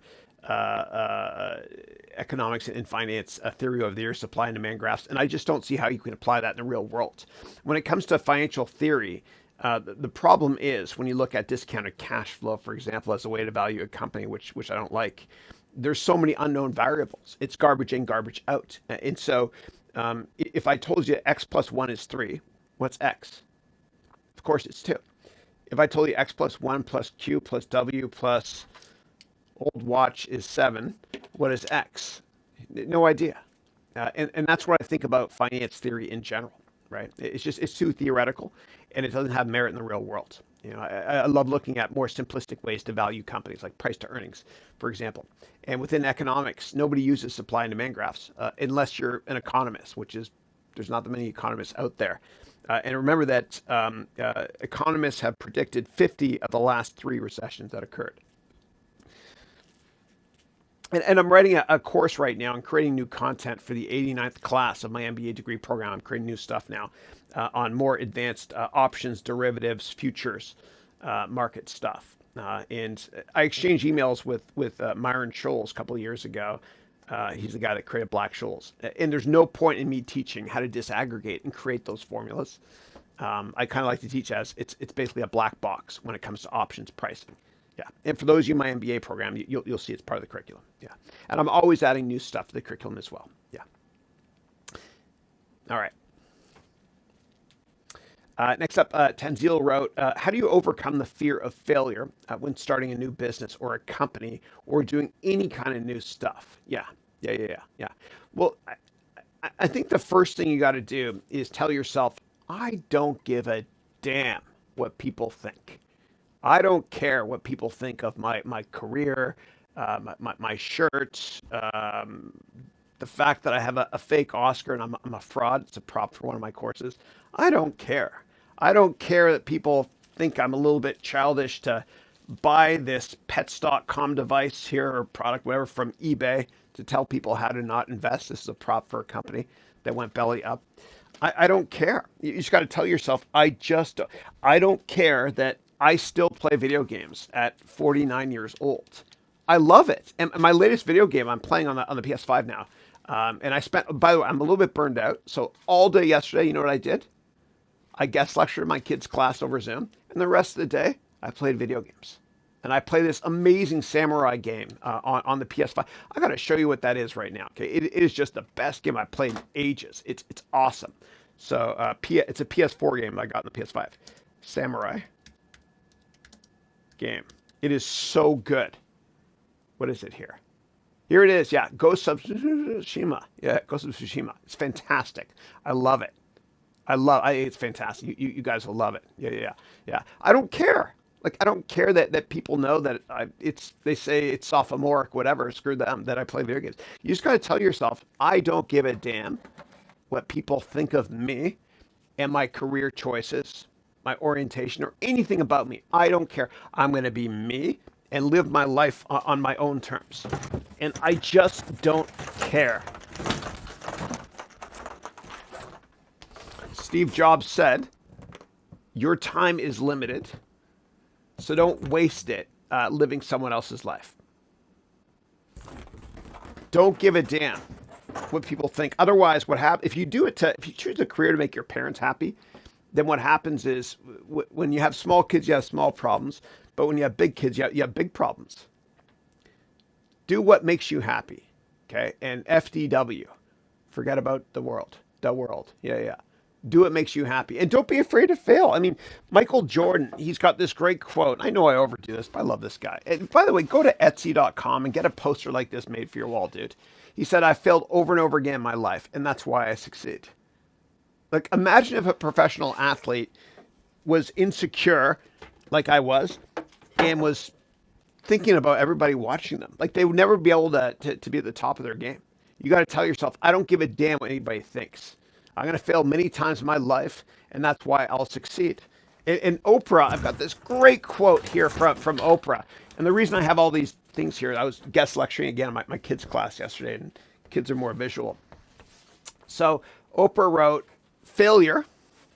Maybe I'll make this the title for this week's webcast. Let me smile. I'll take a screenshot for the thumbnail. Failure is another stepping stone to greatness. Oprah failed. I love her. She failed so many times. So many people told her she'll never make it in media for many reasons. And she was like, screw them, man. I don't give a damn. I'm going to fail. I don't care if people laugh at me because eventually I'll be successful. And as Mark Cuban said, you only have to be successful in business one time. Now, when it comes to taking risks, it comes to finance and whatnot, I think you have to write a business plan.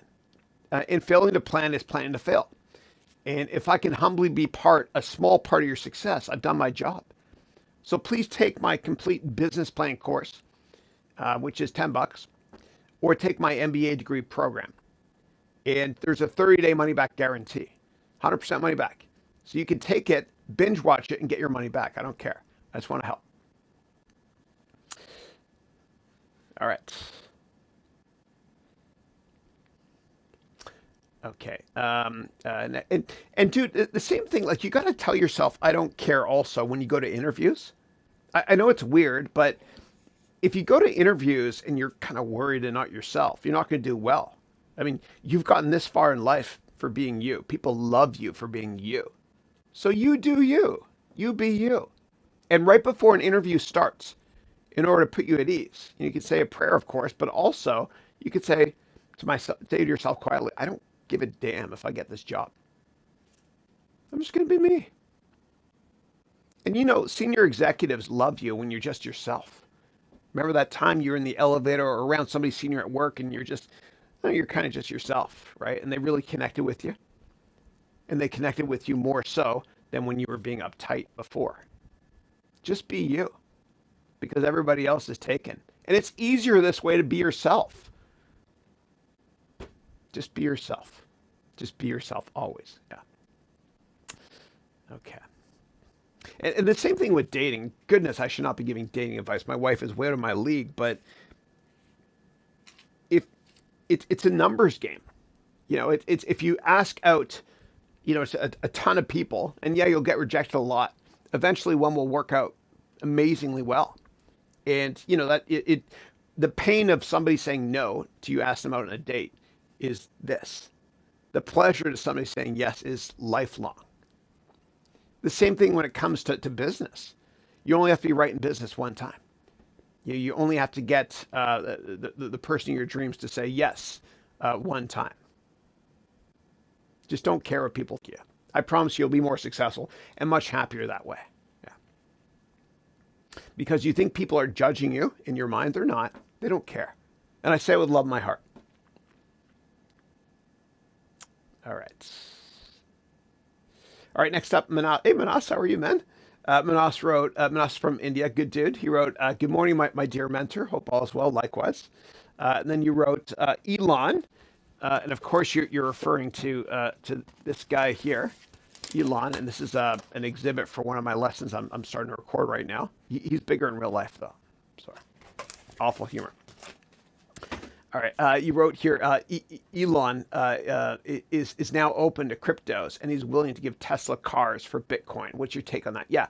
So what's happened over the past year, what's changed with cryptocurrencies is the United States government has increased the amount of cash out there by 25% last year, right? And that's one of the ways to get out of this awful predicament is to print more of this stuff. And every other country has done that as well. And so people have realized that cash really is trash, and that cryptocurrencies might have value. And so what happens is big companies on their balance sheet in the short-term portion of their assets, they usually put cash and short-term investments. And short-term investments are quite often stuff you can turn to cash quickly, like U.S. treasuries or bonds from AAA-rated entities, whatever it is. And people have started in the short-term investment side putting Bitcoin and cryptos and in size, right? And one data point doesn't make a trend, but many do. Tesla's done it. MicroStrategy, ticker MSTR. Saylor, who's the founder, he put $1 billion on the books as well. He bought $1 billion worth of Bitcoin. And a lot of companies are doing this. And companies have trillions and trillions and trillions of dollars of cash and short-term investments just sitting there. And so they're starting to put just a little bit into cryptocurrencies now, which validates the entire investment thesis. Yeah. Okay. All right, cool. And then Gregory wrote, you just signed up for the MBA. Done. Thank you. Excellent, Greg. I'm looking forward to having you, man. Looking forward to having you. And I always smile when I see your name. And I mentioned this before because I always think of Gregory, who's this amazing character in the TV show Succession. He's British in real life. But he plays this American funny guy in it. And you guys should all watch that show, Succession. I think it's the best business program on television today. If you want to learn how not to act in finance, you can watch Billions as well. Thank you. Great to have you. And then Manas wrote, and if I miss any questions, just paste it again. I read everything and I read in order. Everything. If you include an internet address, YouTube blocks it for some cray reason. Yeah. All right. Next up, Manas wrote, by the way, I never told you this, but the place where I resided 5 years ago was 100 meters away from the place Mother Teresa lived. The mother house, you wrote in Canadian, you spelled it Canadian house. It was really fantastic. That's awesome. Very, very cool. I love Mother Teresa. I love her. I love her. Yeah. I remember once she said, I don't waste my time criticizing people because it takes away from the amount of time I could be loving them. She's amazing. Somebody's got to make a great movie about her, like a really good one. Yeah. Yeah. And she said, peace begins with a smile. And Manas next up wrote here, I'm following a daily routine now, reading 3 books, learning. Give me 1 second, guys. It just jumped on. This happens to me sometimes. So let me do a search on the word 3 books. Here we go. I'm following a daily routine now, reading 3 books, learning, and learning cryptocurrencies from your course. I just want to make a great change in this world. Awesome. Awesome, man. You're definitely doing your part. At such a young age to already have multiple books published. It really is amazing. Yeah. And then you wrote here, when is the HarounTV channel going live? I'm really going to watch you on my TV. How hilarious it would be.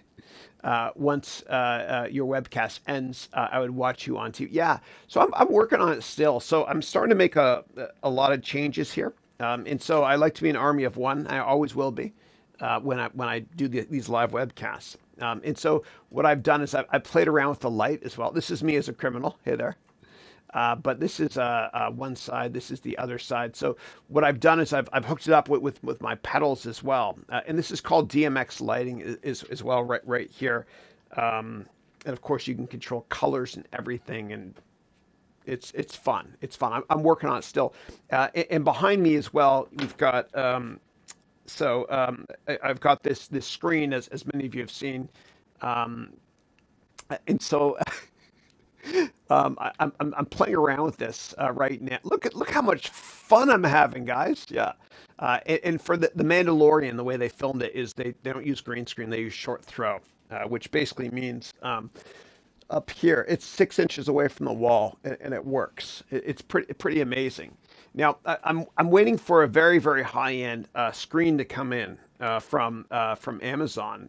They shipped it late. It's not here yet. And so what I did was I drywalled. Remember, I used to have shelves back here. This is drywall here. It's so awful, dude. My drywall job.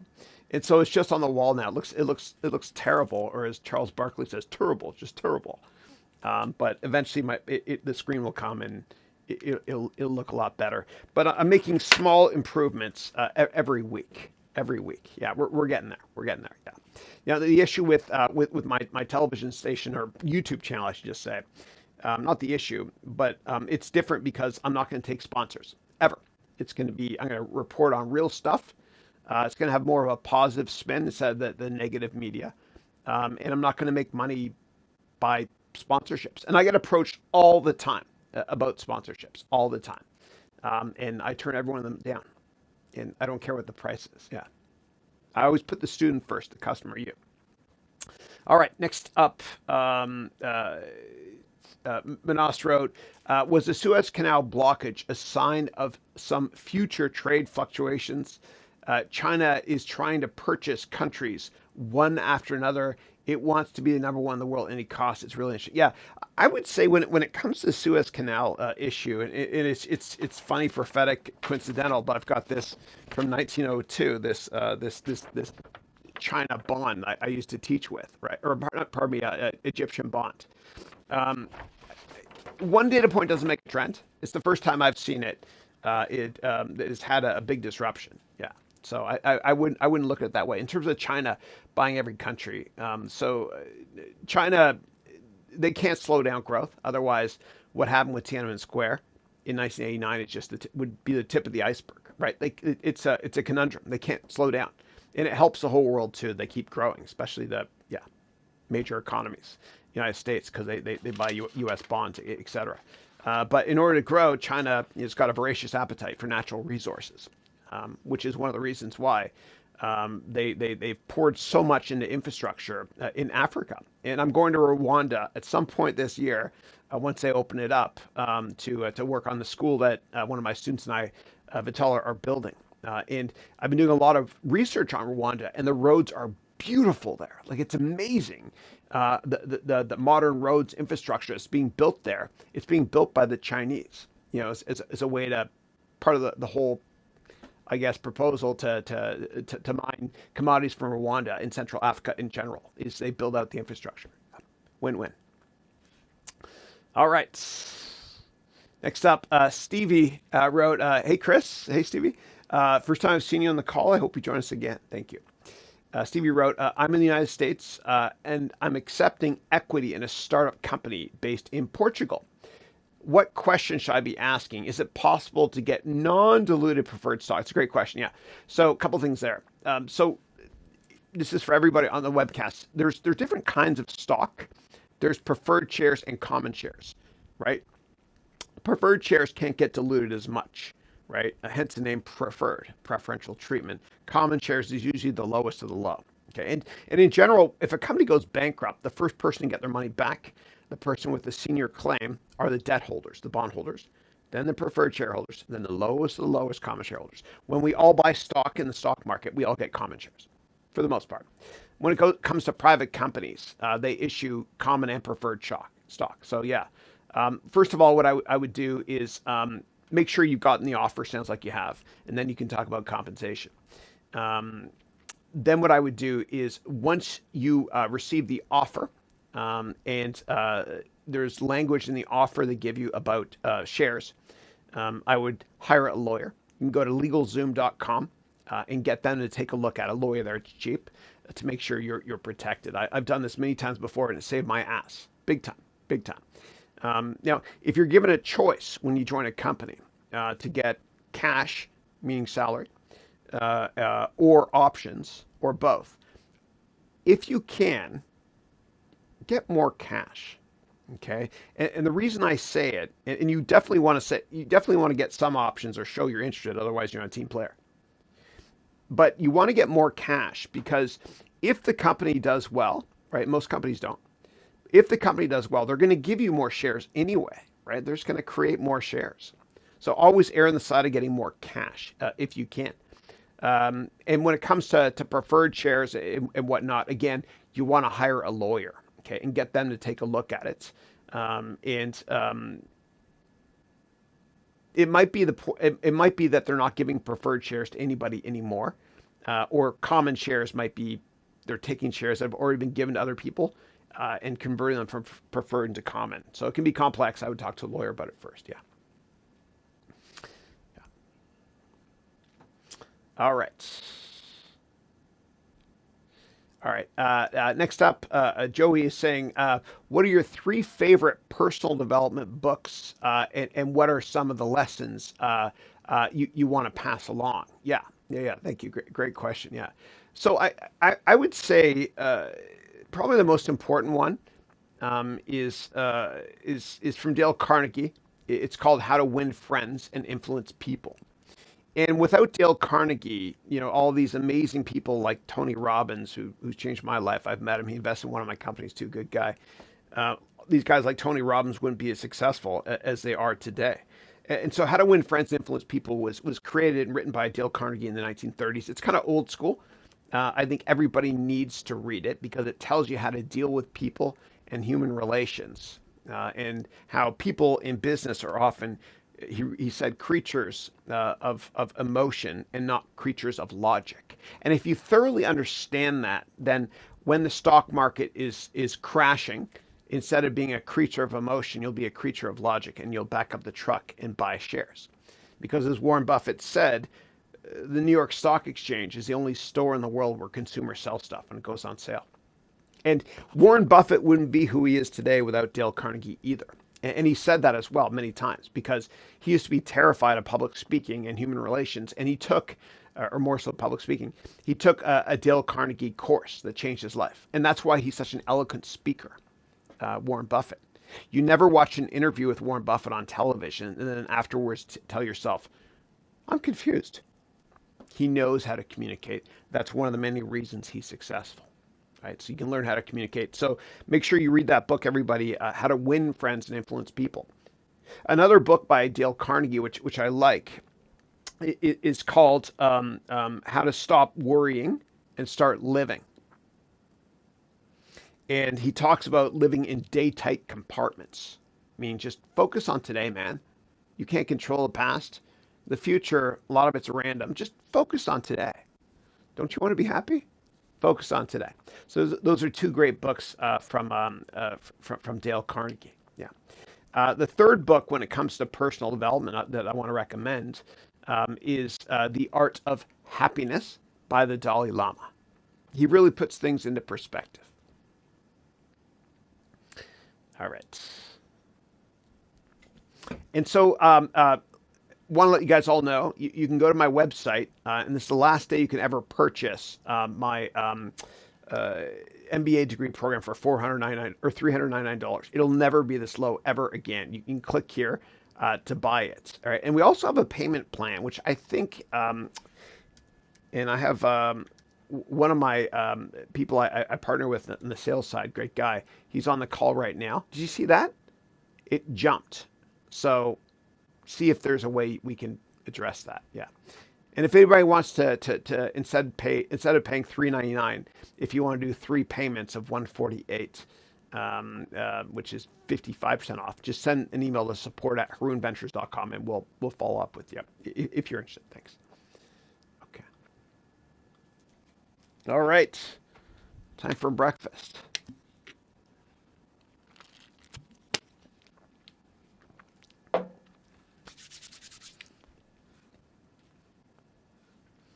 All right.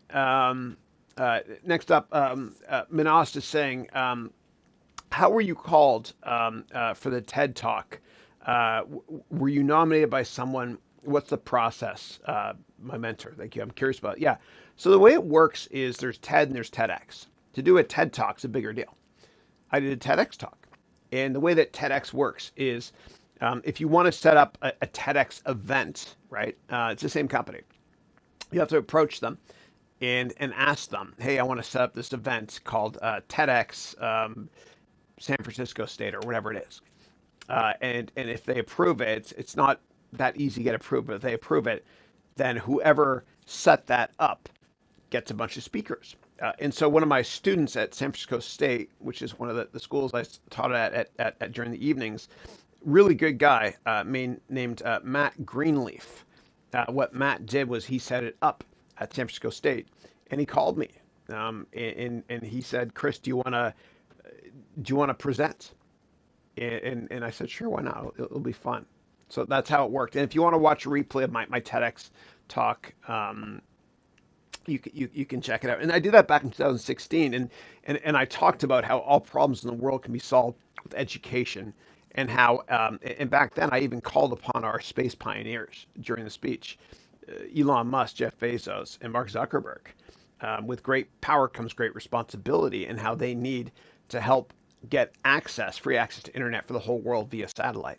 Right? I mentioned that and now it's coming true with Elon, and we're going to put that to work in Rwanda, and one of the many schools I'm building. Yeah, it's a lot of the proceeds from my courses, whatnot. I'm humbled to say that my courses have generated more than $10 million in sales now. A lot of the proceeds is for scholarships and creating schools all over the world. Yeah. All right. All right.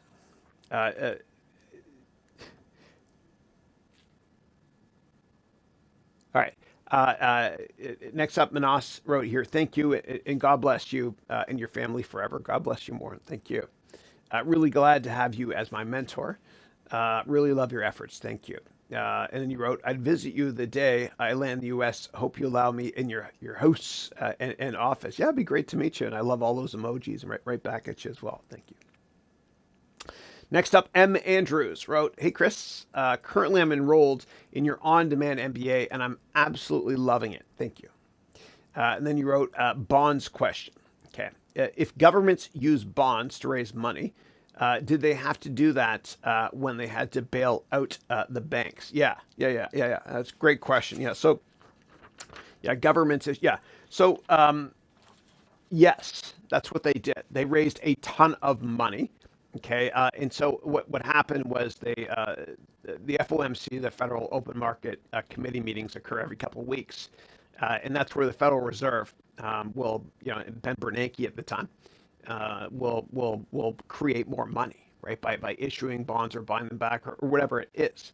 And we're very, very lucky that Ben Bernanke was the Federal Reserve chairperson at the time, because Ben Bernanke did his PhD at Princeton University years ago in depressionary economics. And had he not done his PhD in depressionary economics, we might have entered a depression, right? And so I think what he did was somewhat heroic. The only issue with what happened, which angers me, is that these reckless and careless banks were bailed out, and then a year or two later, these bankers got record bonuses. Meanwhile, the average Joe in America was left penniless and without a house. Foreclosures were rampant. Yeah, and so it frustrates me. And look, I'm definitely a capitalist. I'm a capitalist. I grew up loving Ronald Reagan back in the 80s. I wish we had a president like that. However, I do believe that given the government bailout of banks, and given the fact that that these bankers got record bonuses, and given the fact that so many Americans lost their houses, I think a special fund should be created where banks have to pay trillions of dollars over many, many years to every single American that lost their house in 08 and 09. Thank you very much for your comments about the MBA. I'm glad you're enjoying it. Thank you. All right. Next up, Svapnil wrote, "Hey Chris, hey man, hope you're doing well. Likewise, I enrolled in the MBA program and I'm really enjoying it. Thank you. Appreciate that. Thank you.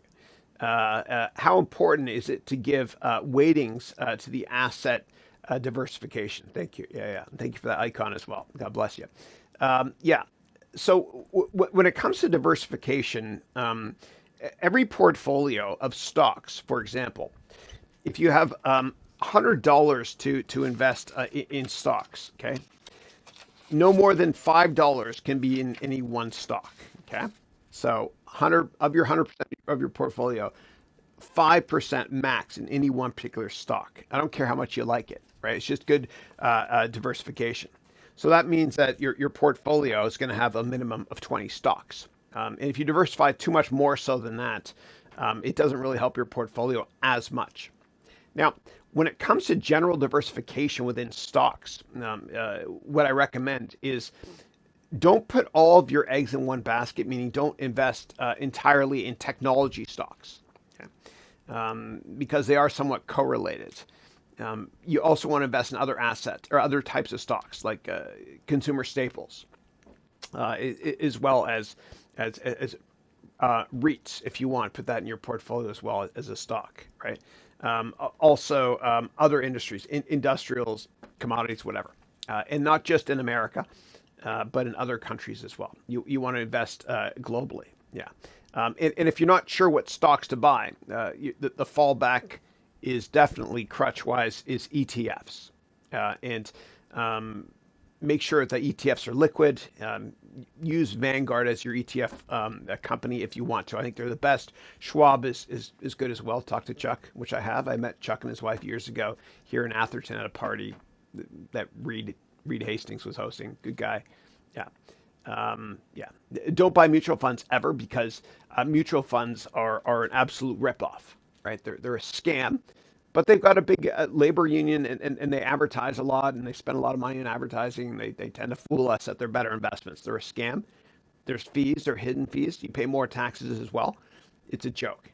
Buy ETFs. Yeah. Yeah. And if that didn't perfectly answer your question, please let me know. And thanks again for buying the MBA program. Appreciate it. Thank you. All right. And then Lorenzo is saying, how do you show to your employer that you care about helping him grow his business without looking intrusive? And how do you take him to apply what you suggest to do? Thank you. Love from Italy. More love right back at you, Lorenzo. Thank you. Thank you. Yeah, it's interesting. I know what you're talking about. I've worked for billionaires before, where I've tried my best to steer them in the right direction and make them money. And a lot of times billionaires are unemotional, which is a good thing in business, like borderline Asperger's syndrome sometimes. Like they don't get too excited when things go well, and vice versa. That's why they're one of the reasons why they're successful. However, sometimes ego sets in, and when you tell them to do something, they'll be like, "Don't tell me what to do." You know what I'm talking about exactly. And especially when it's around other people. Like if you include other people in an email that also work for this rich person, whatever, they'll be like, "Don't tell me what to do." And so the best way to approach them is to just do one-on-one, so that ego doesn't set in. It's kind of like how I think the best way to manage people is to always praise in public and only criticize in private.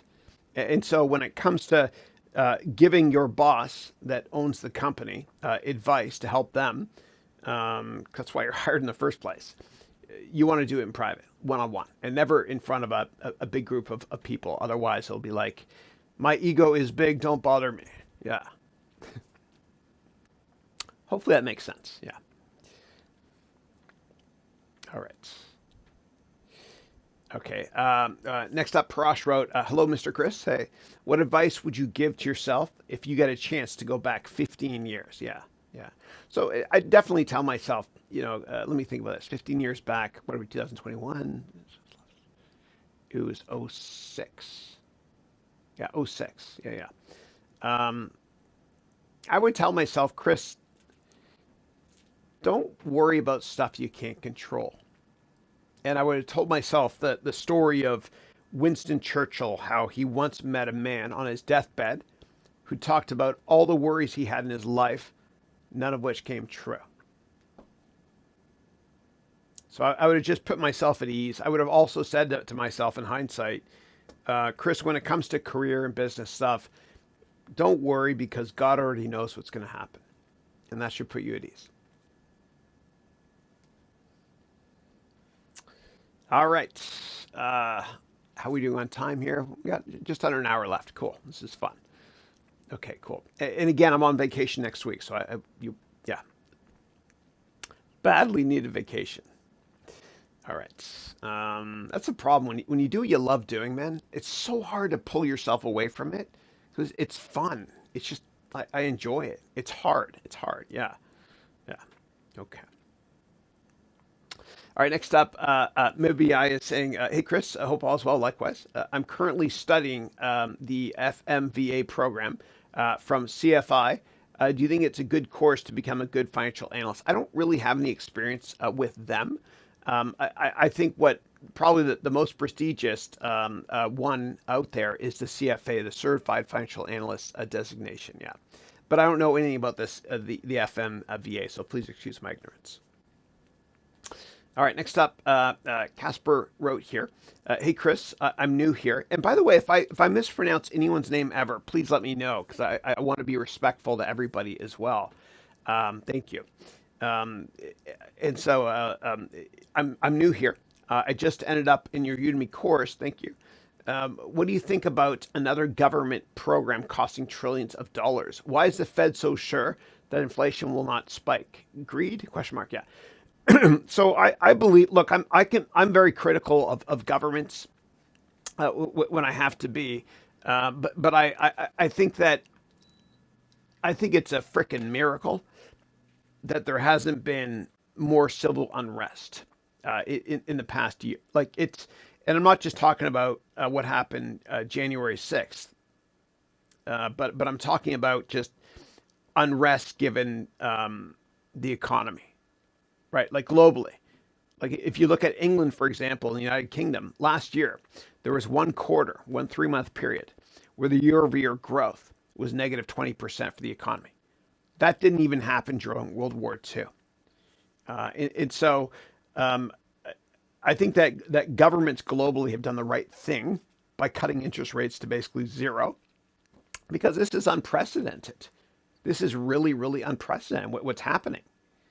And so I believe in government spending only. Like I believe in small government. I do. I'm definitely, I believe in Reaganomics.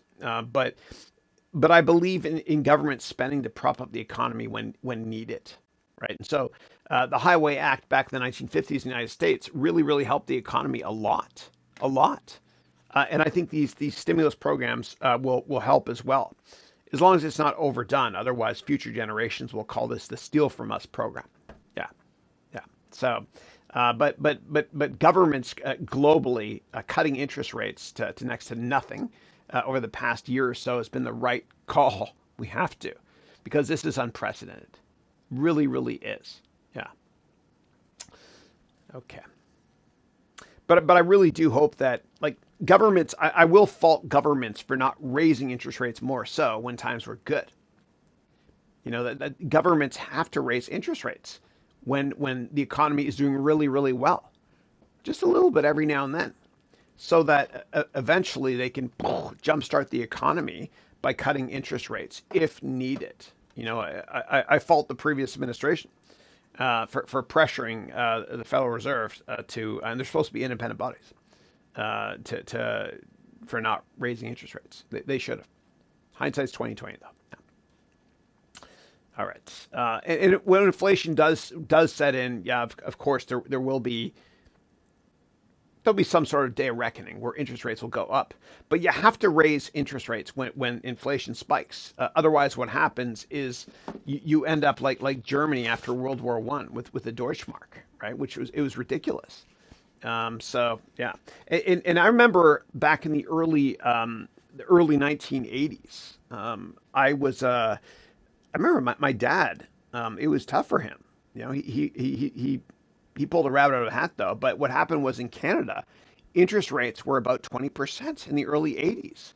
And the reason was because Volcker, who's the Federal Reserve chairperson of the United States, had to raise interest rates materially in order to offset inflation. It was the right call, right? But it had a devastating impact. I think that governments and Federal Reserve chair people, or the ECB or the Bank of whatever, or the MOF in Japan, they need to raise interest rates slowly when times are good, so that they have bullets in their chamber to jumpstart the economy. Yeah, it's tough to do though because everybody's so short-term focused now. Okay, next question is Harsh is saying money magnifies your personality. If you are unhappy without money, you will be unhappy with money. Wow, what a brilliant. I got to read that again. Money magnifies your personality. If you were unhappy without money, you'll be unhappy with money. Yes, yes. And if you can't enjoy a cup of coffee, then you can't enjoy a Lamborghini. That was awesome. Thank you for that. Love that. Love that. I love quotes in general. My students inspire me so much. Thank you, Harsh, for that. Next up, Dennis is saying, hey, Chris, if you had the chance to talk to anyone, regardless if the person is dead, who would you pick? Yeah, well, I mean, for me, it's a person I talk to every day, which is Jesus. I say prayers daily. Yeah. Yeah. Okay. And next up, Simon is saying, Chris, what difference is there between the MBA course available on your website compared to the Udemy one? I have the Udemy MBA course from you, and I'm not sure if I need to buy the MBA course from your site. Yeah, I get that question a lot. So the course you're talking about is a course that's 7.5 or 8 hours long, called the entire MBA one course. My MBA degree program on my website is over 300 hours of brand new content. And it'll always be up to date. I'll always be adding more content to it as well. And to learn more, just go to HarounVentures.com. And this is the last day today that the program will ever be $399. Okay, it's on sale for 60% off. It'll never be that low ever again, even during other sales. Okay, so we're raising prices. Yeah. Yeah, and you'll notice, for those of you that have seen it before advertised on Groupon or New York Post or CNN's website, whatever, through my indirect distribution channels, I pulled all of it. It's all centrally controlled here through my website now. Yeah. And there's a 30-day, 100% money back guarantee with all my products. So you can binge watch any of my products and get your money back. I don't care. Yeah. All right.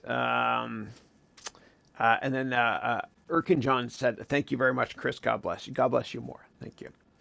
Ali, how are you? Ali is saying, good morning, Chris. I just joined your MBA program. So my son, he's 16 years old, studies with me at the moment. So what is your encouragement to us? Yeah. No, thank you for that. I appreciate it. A lot of people are doing this as a family. I have a lot of husband and wives and now a bunch of younger people as well. It's awesome. It's fun. Yeah.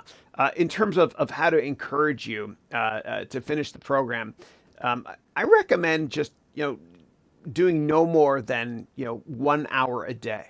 And so it's over 300 hours long. So it'll take you less than a year to do if you do an hour a day max. Yeah. I'd also encourage you to only focus on what you're most passionate about. So within the course, there's 100 lessons that are 3 hours on average each.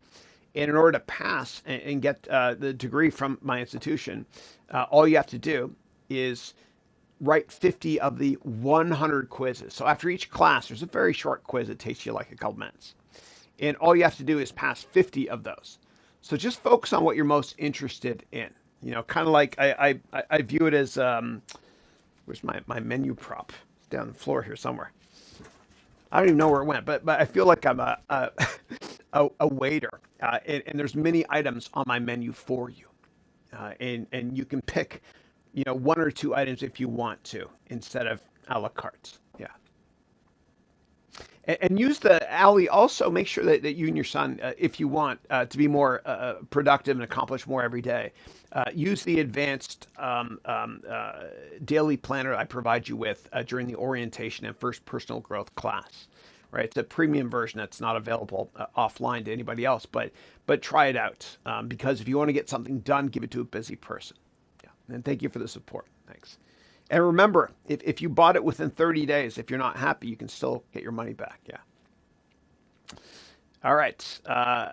Next up, we have Anurag, who's saying, Chris, how does new age technology like artificial intelligence help to revolutionize the world of finance, and how can we prepare for it? Yeah.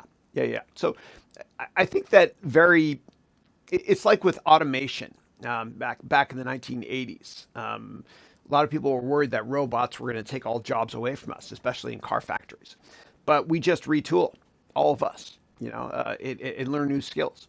But I think that the AI takes care of monotonous tasks, right?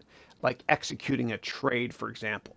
It's ridiculous, but traders still say on Wall Street, thanks for the trade.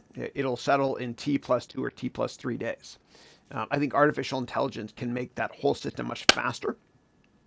I don't think that AI is going to replace sales jobs. And most jobs in finance are sales jobs.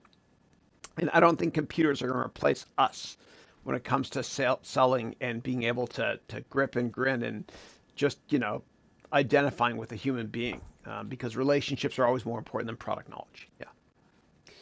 But I do believe the sales trader role on Wall Street, on trader floors, is going to get completely disintermediated and replaced with AI.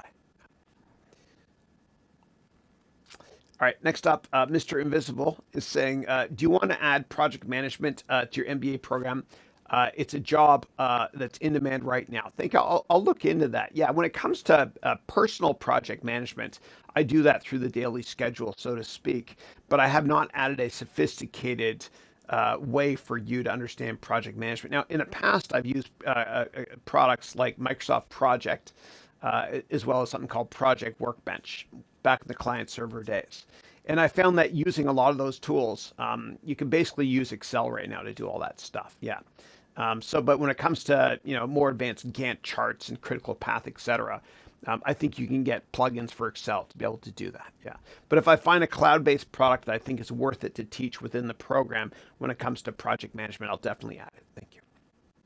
And the program will always be up to date too. I'll always have more stuff to it. It's interesting because as I look at my kids, their jobs have not been invented yet, and the way they communicate with each other has not been invented yet either.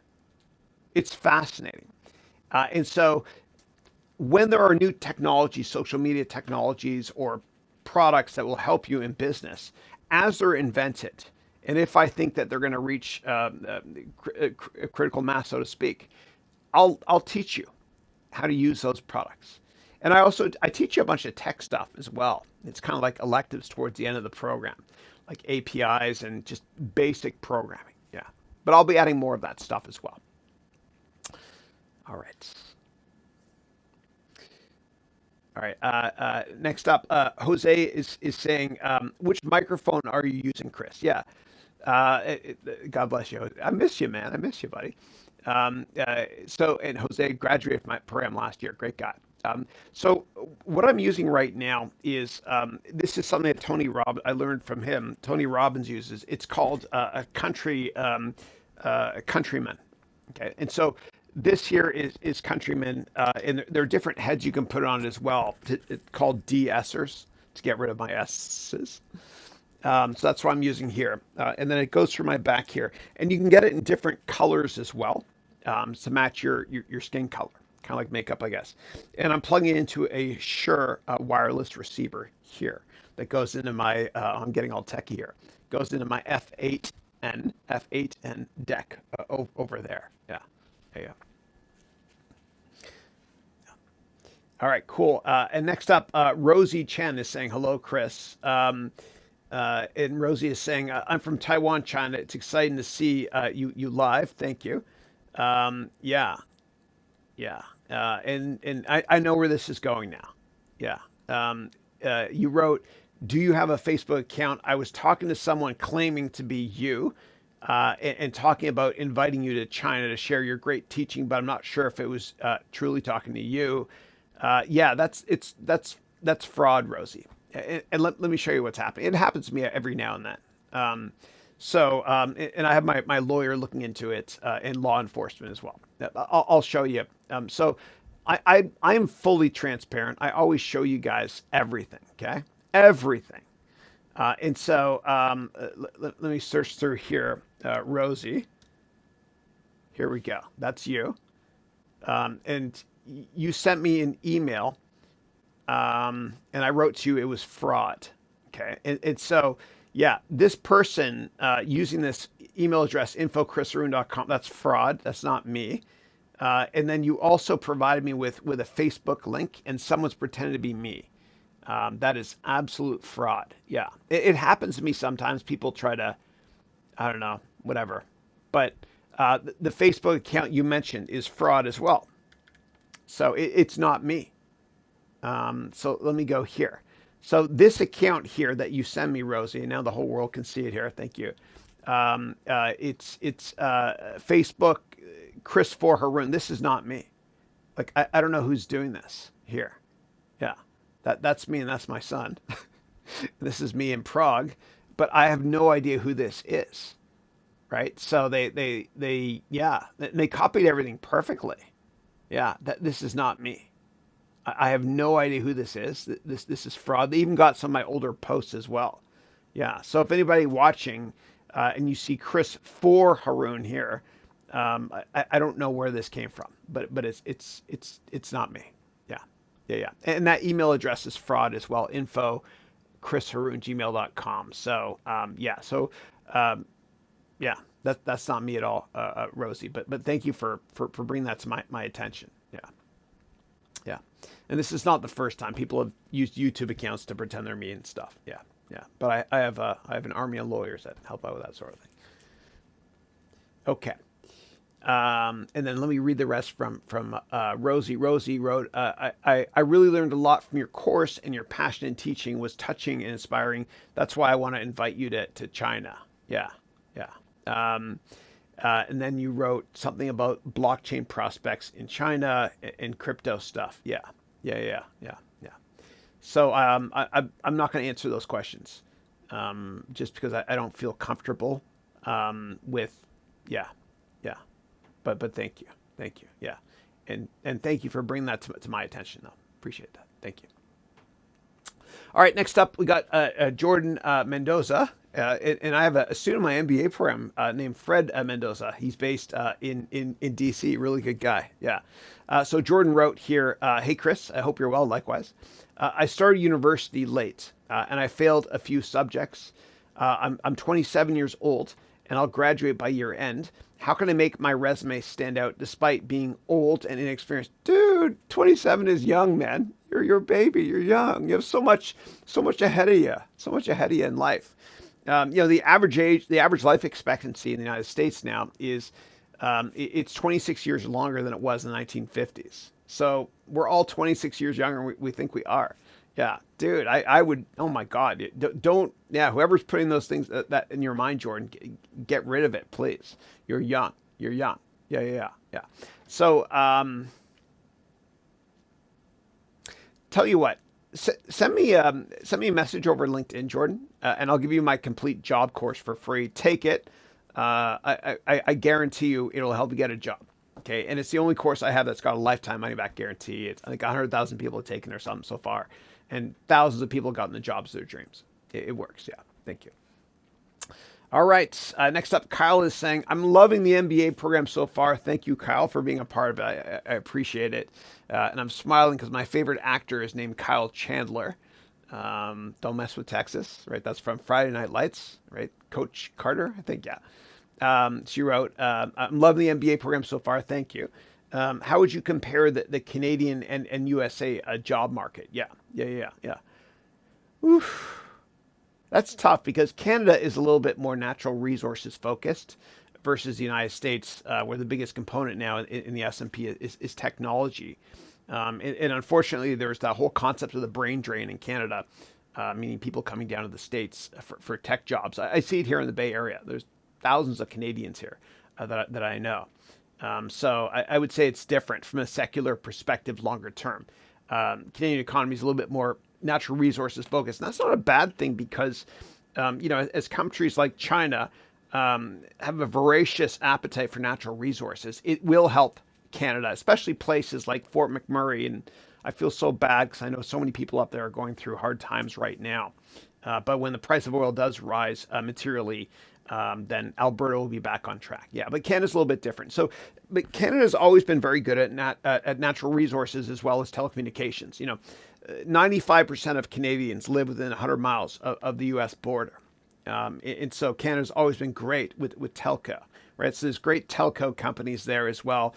Companies like my beloved Research in Motion. Unfortunately, they're in secular decline, but a lot of innovation in that area. Now, I am going to get political. I don't think that Trudeau has done the best job. And there's light at the end of the tunnel in the next elections. I humbly believe. And it breaks my heart to see how there's hardly any vaccines available for Canadians. Yet here in America, by May 1st, we will have basically 2 doses, twice as many doses as needed for every person in this country. Right. And so I don't know what is happening in Canada. It breaks my heart to see what's happening with COVID up there and the mismanagement. Yeah. So I think the job market outlook in the U.S. is probably a bit better at this point, partially because the U.S. has done a much better job at handling COVID. And I'll be bipartisan here, whatever, but you have to be intellectually honest, all of us, and say that Biden, even if you're a Republican, he's done a good job in getting more of these vaccines available, and I'm not going to get it. I can get it right now if I go to Walgreens easily and say that I've had health issues before, but it's not fair for me to get it yet because I'm not in the front lines. Like teachers, like I'm not a real teacher. Real teachers on the front line in school should be going first. After they've all gotten it, then I'll get it myself. Yeah. And thanks again, Kyle, for being part of the program. Yeah. My nephew's name is Kyle too. Okay. All right. And then a question about Lexus. Yeah, my wife has she has a Lexus. Yeah. Next question is when will you launch the real estate course? By the way, I think you're awesome and you change lives. God bless you. I appreciate that. Thanks. So in the second half of this year, I've got a couple big courses coming out. The complete real estate course, and there'll be more up-to-date stuff and more in-depth stuff in the MBA program on that added as well soon. And also the complete, I'm still kind of coming up with the name now, the complete options, futures, derivatives course as well. And I'm going to be teaching derivatives and derivative instruments. And for those of you in the MBA program, I'll be adding that as an addendum to more content to class number 89. But I'm going to be teaching all that stuff, options, futures, in a fun way. In a fun way. So what I just bought from eBay, and y'all know how I teach differently and stuff. I just bought an old farmer costume. And the reason the futures market exists is because back in the Midwest, hundreds of years ago in the United States, if a farmer sold their product, what would happen is it would ship on the rails, okay? And then once it arrived, then they get paid. However, the price might have fluctuated a lot in the meantime. And so that's why the futures market kind of existed. And all roads lead to Rome, which at the time, from a commodities perspective, was Chicago. So that's why the Chicago board, the CBOE. I'll talk more about it in the course. I'm still trying to put it together in a fun way with tons of props, hockey stick props too, because of leverage when it comes to derivatives and stuff. I'll get to that later though. All right.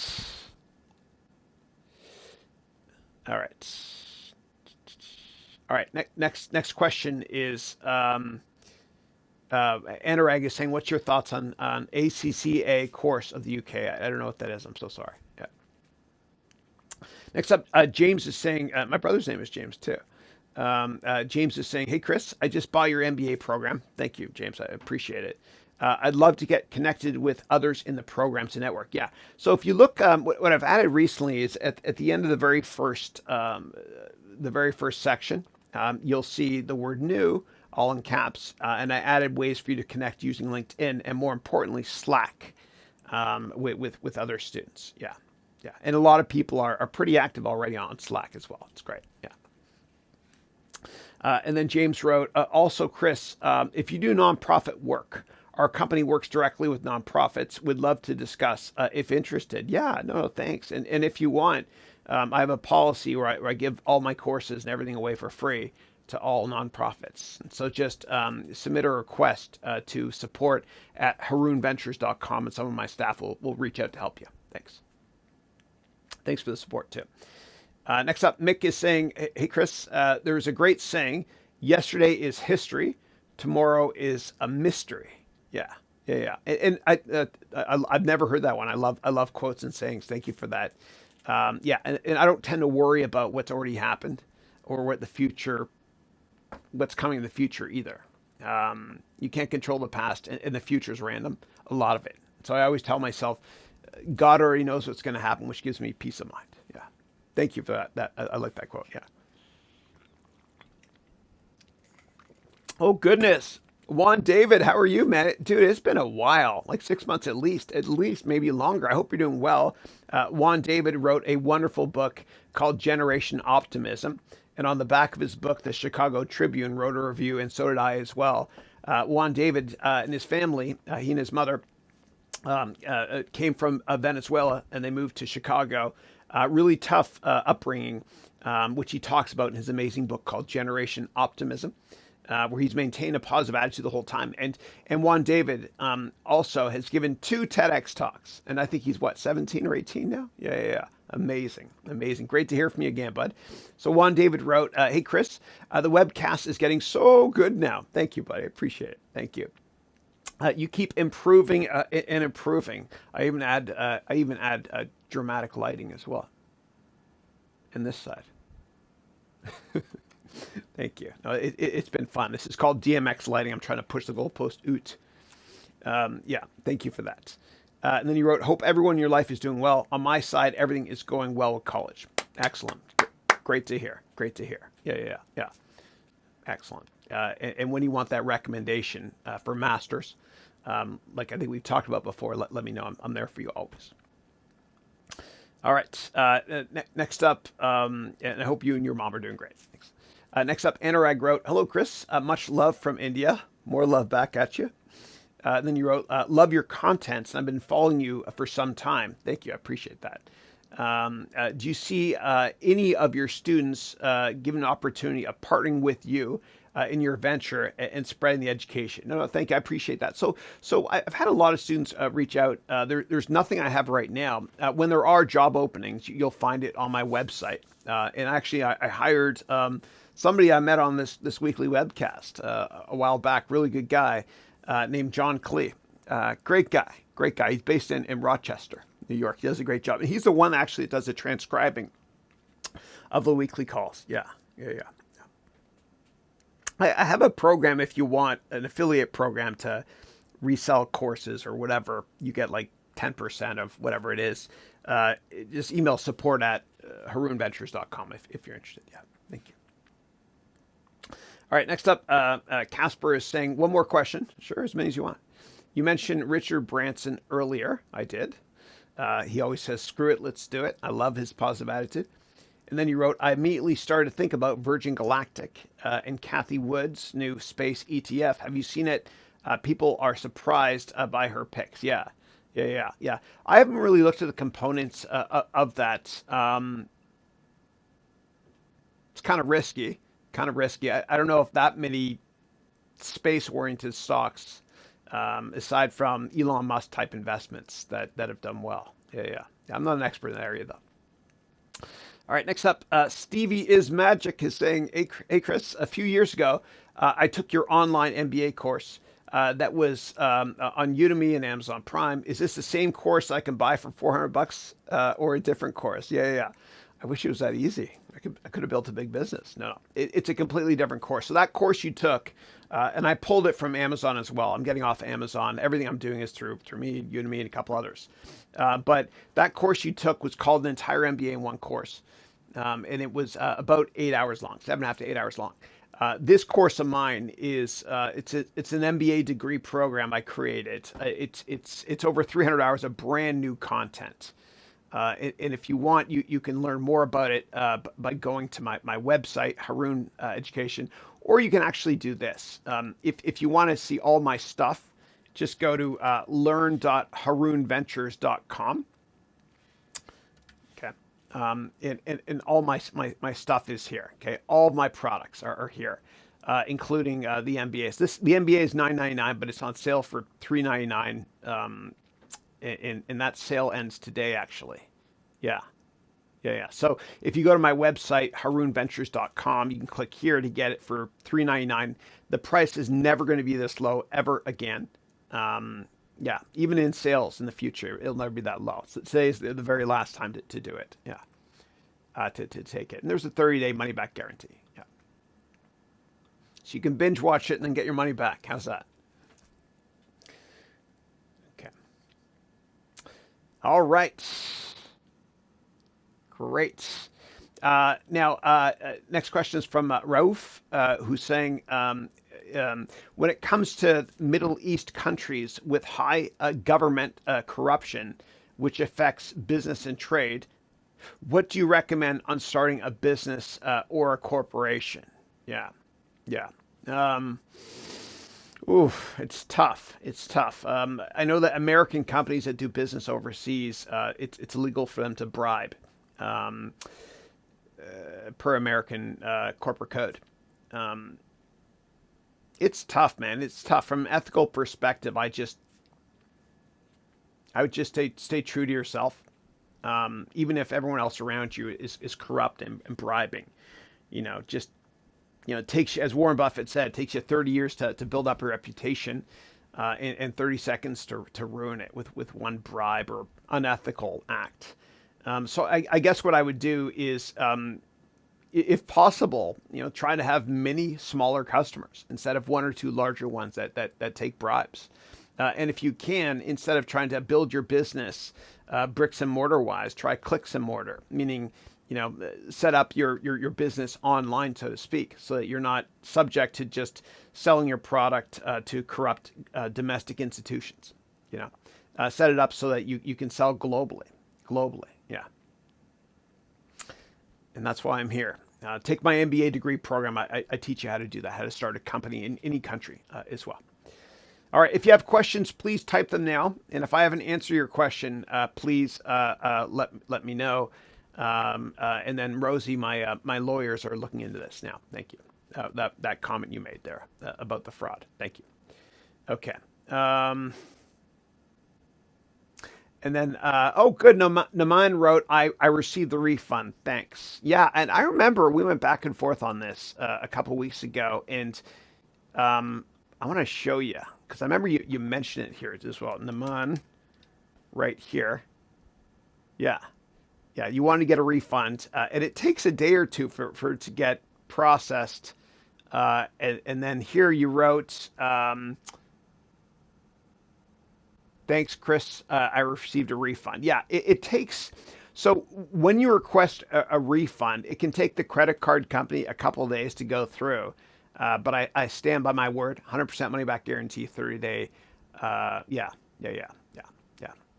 And I remember you asked me about it a couple of weeks ago during the live call. I remember that, and I'm sorry for not being more polite. I remember I think what I said at the time was, why are you asking me on this call when you sent me a million emails? So sorry about that if I came across as not being as nice as always. Yeah. But I love you. Thank you. Okay. All right. And we have Fred Mendoza is here as well. We have two Mendozas on the call, and Fred is one of my amazing MBA degree program students. He's awesome. He's based in DC. We did a nice call the other day as well. Good guy. Yeah. Fred always asks great questions. Yeah. Okay. And then next up, Manas wrote, can I write a sales copy for your MBA degree program? I'll be sending you in LinkedIn or email. Just want to help you try this letter, see if it works for you. Thanks. It's cool. Thanks so much, dude. You don't have to do that. I appreciate it. I have a great company I'm partnering with that does that. And let me show you how I set this up. So I've got this amazing company that's helped my sales rise massively year over year. And they're called Ziggy Media. Okay. ZiggyMedia.com. They're great. They help me with my active campaign, as well as process automation, etc. Yeah, they're great. They're great. And because of that, my sales have risen massively year over year. They're awesome. Who's that good-looking guy there? Yeah, I'm just kidding. Yeah. All right. I'm in good company. Okay. All right, moving on here, and they're good dudes as well. They're family. Okay. All right, what else we got here? Ryan is saying, "Hey Chris, thank you for all the work and effort you put into the MBA program. Thank you." And then Ryan wrote here, "I'm enjoying it. Thank you, Ryan. I appreciate that. Thanks for the support." Also, how many hats and props do you own? And is your family getting concerned that you might have a problem? Oh, I have a problem. That's for sure. Yeah.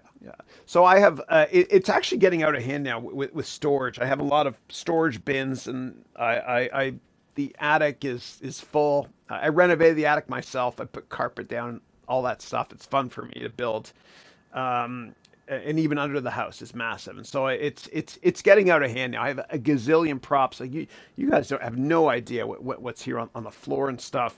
I was guest lecturing in my son Dylan's class yesterday on stocks. And that's why I have this guy here as well with pets.com, which was an awful investment years ago. Kind of cute, huh? Yeah. I have lots of props. Yeah. I even have a cryptocurrency computer on the floor there. Yeah, which I can pull up here and show you how it works if you guys want.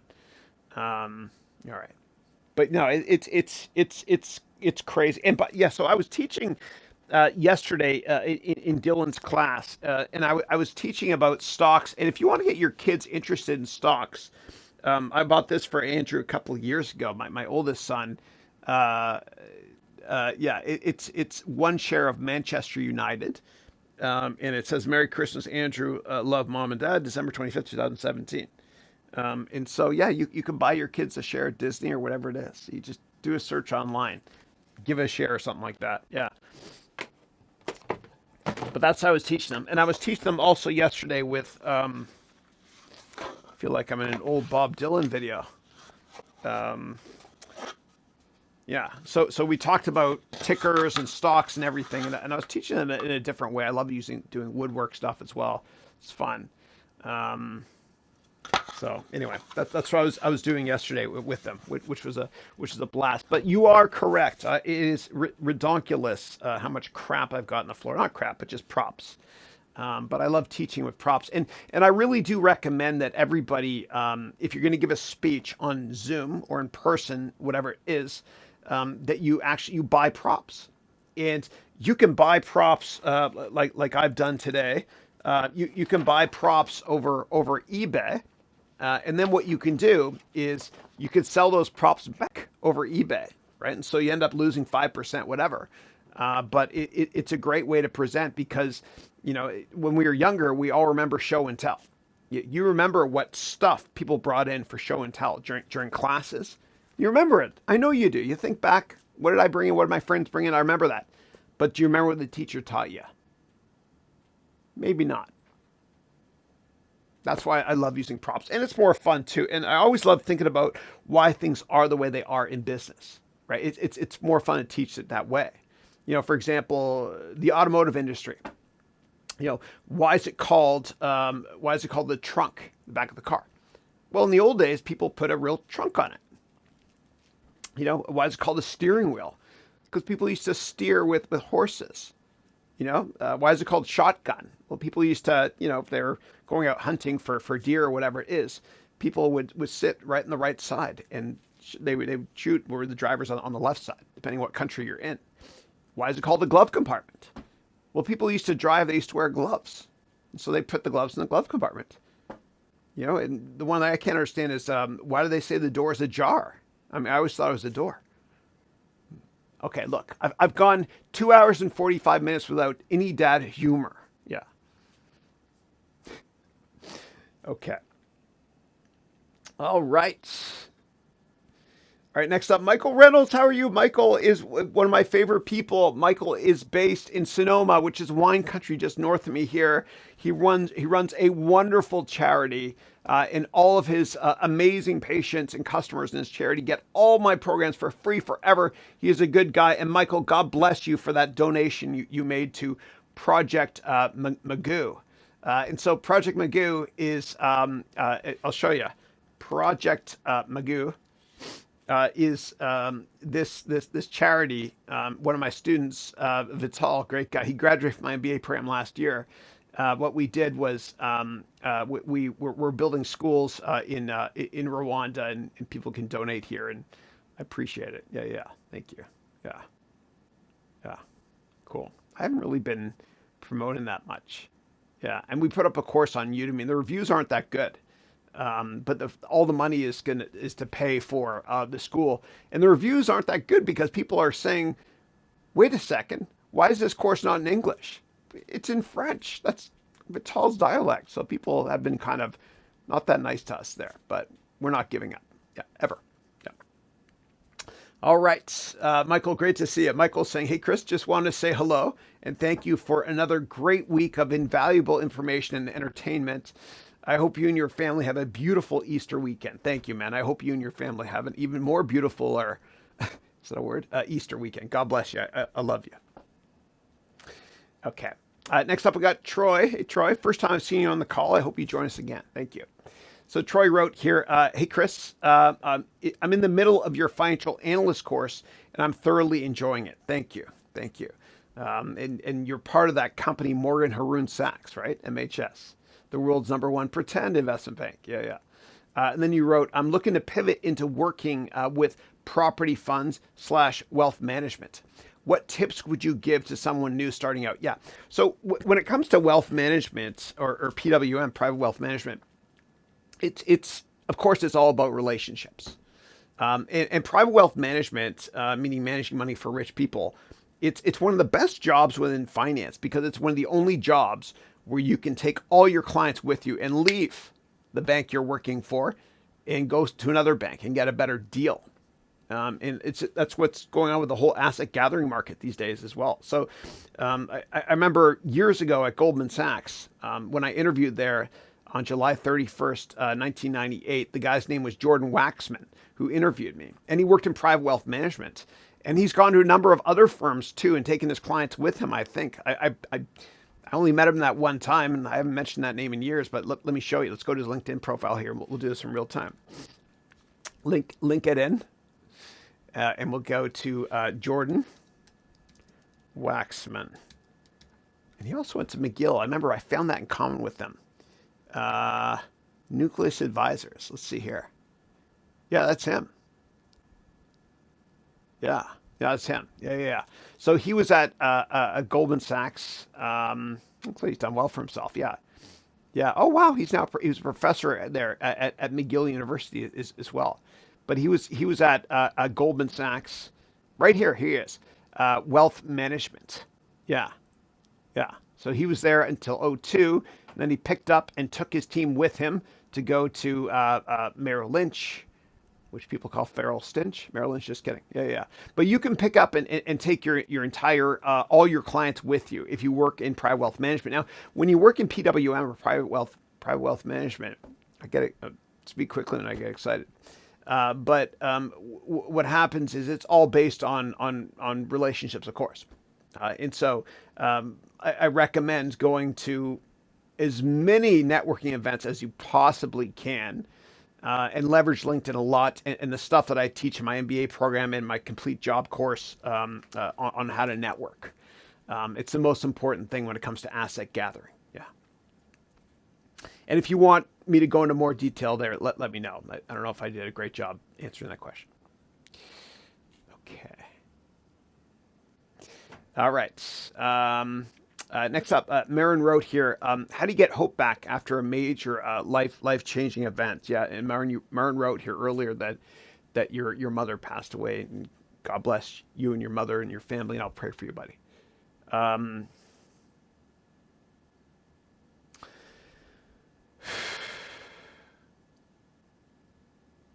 mean, this is just me. I believe that life, of course, is finite, but after life is infinite. I don't know. Maybe start a charity in your mother's name. God bless her. To help those that maybe have the same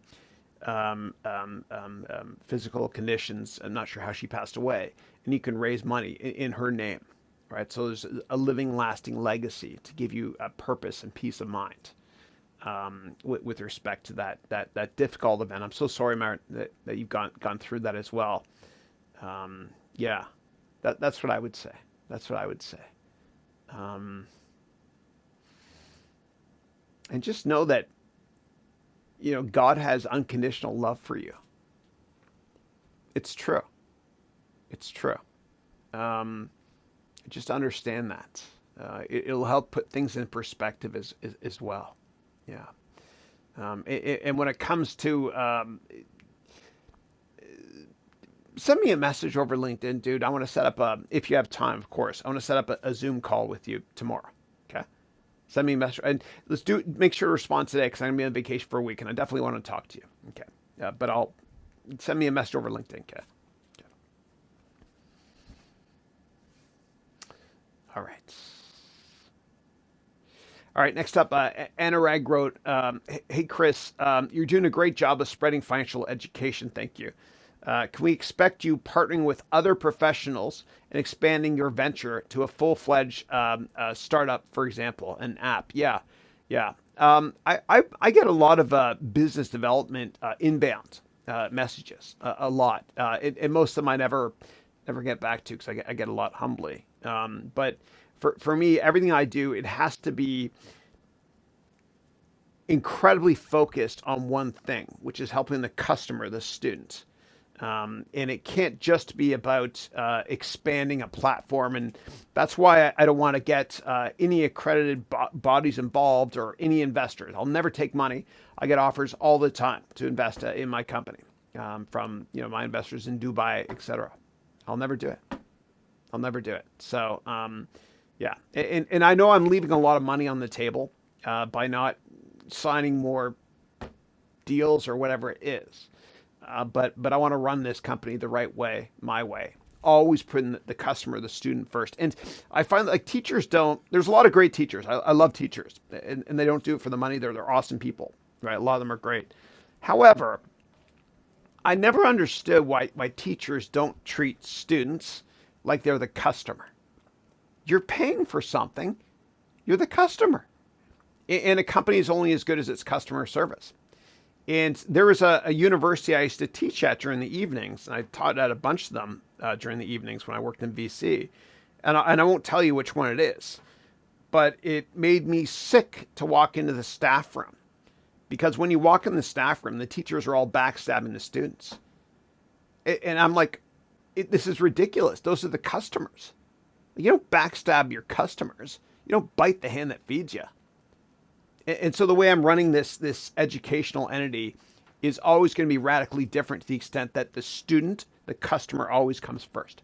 And I feel that if I sign a lot of joint ventures with others, then what happens is it becomes less about the student, more about maximizing profitability. Yeah. The second this becomes only about the money is the second you guys should all ask for your money back and never watch another webcast again. Okay. All right. What do I got here? Troy wrote, good football team taste. My man. That's what you said. Yeah. And I think you're referring to Manchester United. I bought this for my son, Andrew, for Christmas to get him interested in stocks. And he has this on his wall. I took it down because I was teaching Dylan's class, my youngest son, yesterday about stocks. Yeah. And by the way, if you're curious what that is there, maybe one day I'll give you guys a tour or whatever. This here, this is a light. And I have these honeycomb things here so that what happens is not as much light goes on the back screen behind me so that you can see. Earlier today when I started today's webcast, let me turn off this blue light, I had this stuff here behind me. Yeah. And I've got a better sign coming soon, or pardon me, a new for the back wall. I've actually, you can't see right now, but there's awful drywall. I messed up the drywall. I gotta show you now. Yeah, here it is here. All right, let me see if I can. Here we go. There. Yeah. Like you see the drywall there, right by that airplane. Is that an airplane? I didn't realize that was there. Or is that part of the drywall? No, that's part of the drywall. I'm such an idiot. Where's the airplane? I have no idea. Whatever. But that's awful drywall there. You see there? Remember, I used to have a shelf there. So I tried to cover it up. And Amazon shipped, there's supposed to be a special DLP-based screen for the back here. But it shipped too late. Actually, it's still stuck in transport. But the back here is going to look way better than it does right now. And this here was, I was teaching Dylan's class yesterday and talking about how I invested all over the year in Tokyo, etc. Yeah. Let me go back to the way it was here. You know what, dude? Screw it. I'm going to leave it on this for the rest of today. Try something different, eh? Let's do this. Yeah. All right.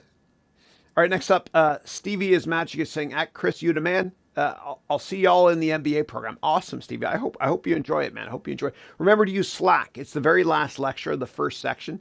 That's how you can sign up for Slack to network with other students. Yeah, thank you. And also, if you're not happy, get your money back within 30 days. Yeah, and you can still ask me questions on this weekly. Yeah, of course. Okay, cool. Thank you. Next up, if any is saying, I just completed the Udemy course on the complete financial analyst, and what to find out, what are the parameters or tools to use in performing of existing investment portfolio and creating it. Yeah. So I talk about it in that course, but I go into much more detail in my MBA degree program on portfolio management. When it comes to portfolio management, you want to have, so you want to make sure that if you have stocks in your portfolio, that you don't have more than 5% of that stock portfolio in one stock. So you have to have at least 20 stocks. And diversify amongst different types of stocks too, meaning mid cap, large cap, global, domestic, etc., and different sectors, okay, like industrials, tech stocks, consumer staples, etc., etc. Yeah, and make sure that they're all very liquid as well, so you can get in and out if need be. Now that's that. But there's also other stuff I talk about in my MBA program with respect to ETFs, as well as investing in bonds, real estate, investment trust, REITs, commodities, etc. So I go into much more detail in my MBA program. And what I want to do is I'm going to take a really, really quick break here, but I'm going to show you a quick excerpt of the finance and accounting side of my MBA degree program. And there's one template in there, and I give you many templates, which is 100 steps to analyze any company from a qualitative, quantitative, and financial perspective as well. So let's check this out. Short video. I'll be right back. Thank you.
All right, and I'm going to wrap up the call in a minute here. All right, let me go through the rest of the questions here.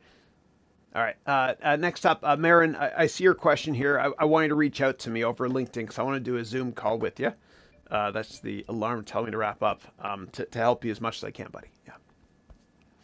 All right, next up, Hari wrote, Chris, I'm very much excited as I've enrolled in your MBA class. Thank you. I appreciate that. Thank you. I hope you enjoy it or your money back. And then you wrote, most of my people are investing in other things, and I've invested here with great hope. Thank you in advance, Chris. You're most welcome. I believe that one of the best investments you can make is investment education. Yeah. And then Troy wrote here, thanks, Chris. I appreciate you taking the time and answering my question. You're most welcome. I have your crypto course, and I plan on that MBA one after I complete these. So I'll keep my eyes peeled on the networking slots. Thank you. Thank you. I appreciate that. Thank you. And then you wrote, God bless you and have a good Easter with the family. Thank you. God bless you way more. Yeah, thank you. And your family. And Manas wrote, have a great Easter and holiday season. Thanks, brother. You too. You're my little brother, Manas. Yeah. Little brother from another mother. Yeah. And Anurag wrote, I love you, Chris, a true mentor. Thank you, and God bless you. I appreciate that. Okay, cool. And then James wrote here, Chris, consider a live Zoom / meetup with your students. You could even go on a tour to different cities and countries. Yeah, Yeah. I want to do that eventually because I can. The way that we've set this up is that with this screen here, I can always do. I can teach from anywhere in the world, right? Because I have a virtual backdrop now. Yeah. So thank you. Okay, well, I want to thank you all for your time. For those of you that celebrate Easter, God bless you. Have a great Easter weekend. For those of you that don't celebrate Easter, God bless you as well. Have a great weekend. If you subscribe to my daily vlog, I'll see you mañana, which is tomorrow in Spanish. I vlog every day. My vlogs drop at 9 a.m. every day. Also, I'm not going to be here next week. I'm going to be on vacation for a week. And so the last day to buy my MBA degree program for $399 is today, actually. It'll never be this cheap again. And in order to access it, what you do is just go to HarounVentures.com and you can click here or click up here as well. But this here is the coupon link here. Again, today is the very last day that we're offering it at $399. That's 60% off. It'll never be this cheap ever again. Even in sales in the future, it won't be that cheap. Okay. So I want to thank you all for your time. This has been a lot of fun. And I'll see you soon. Thanks, guys. Take care.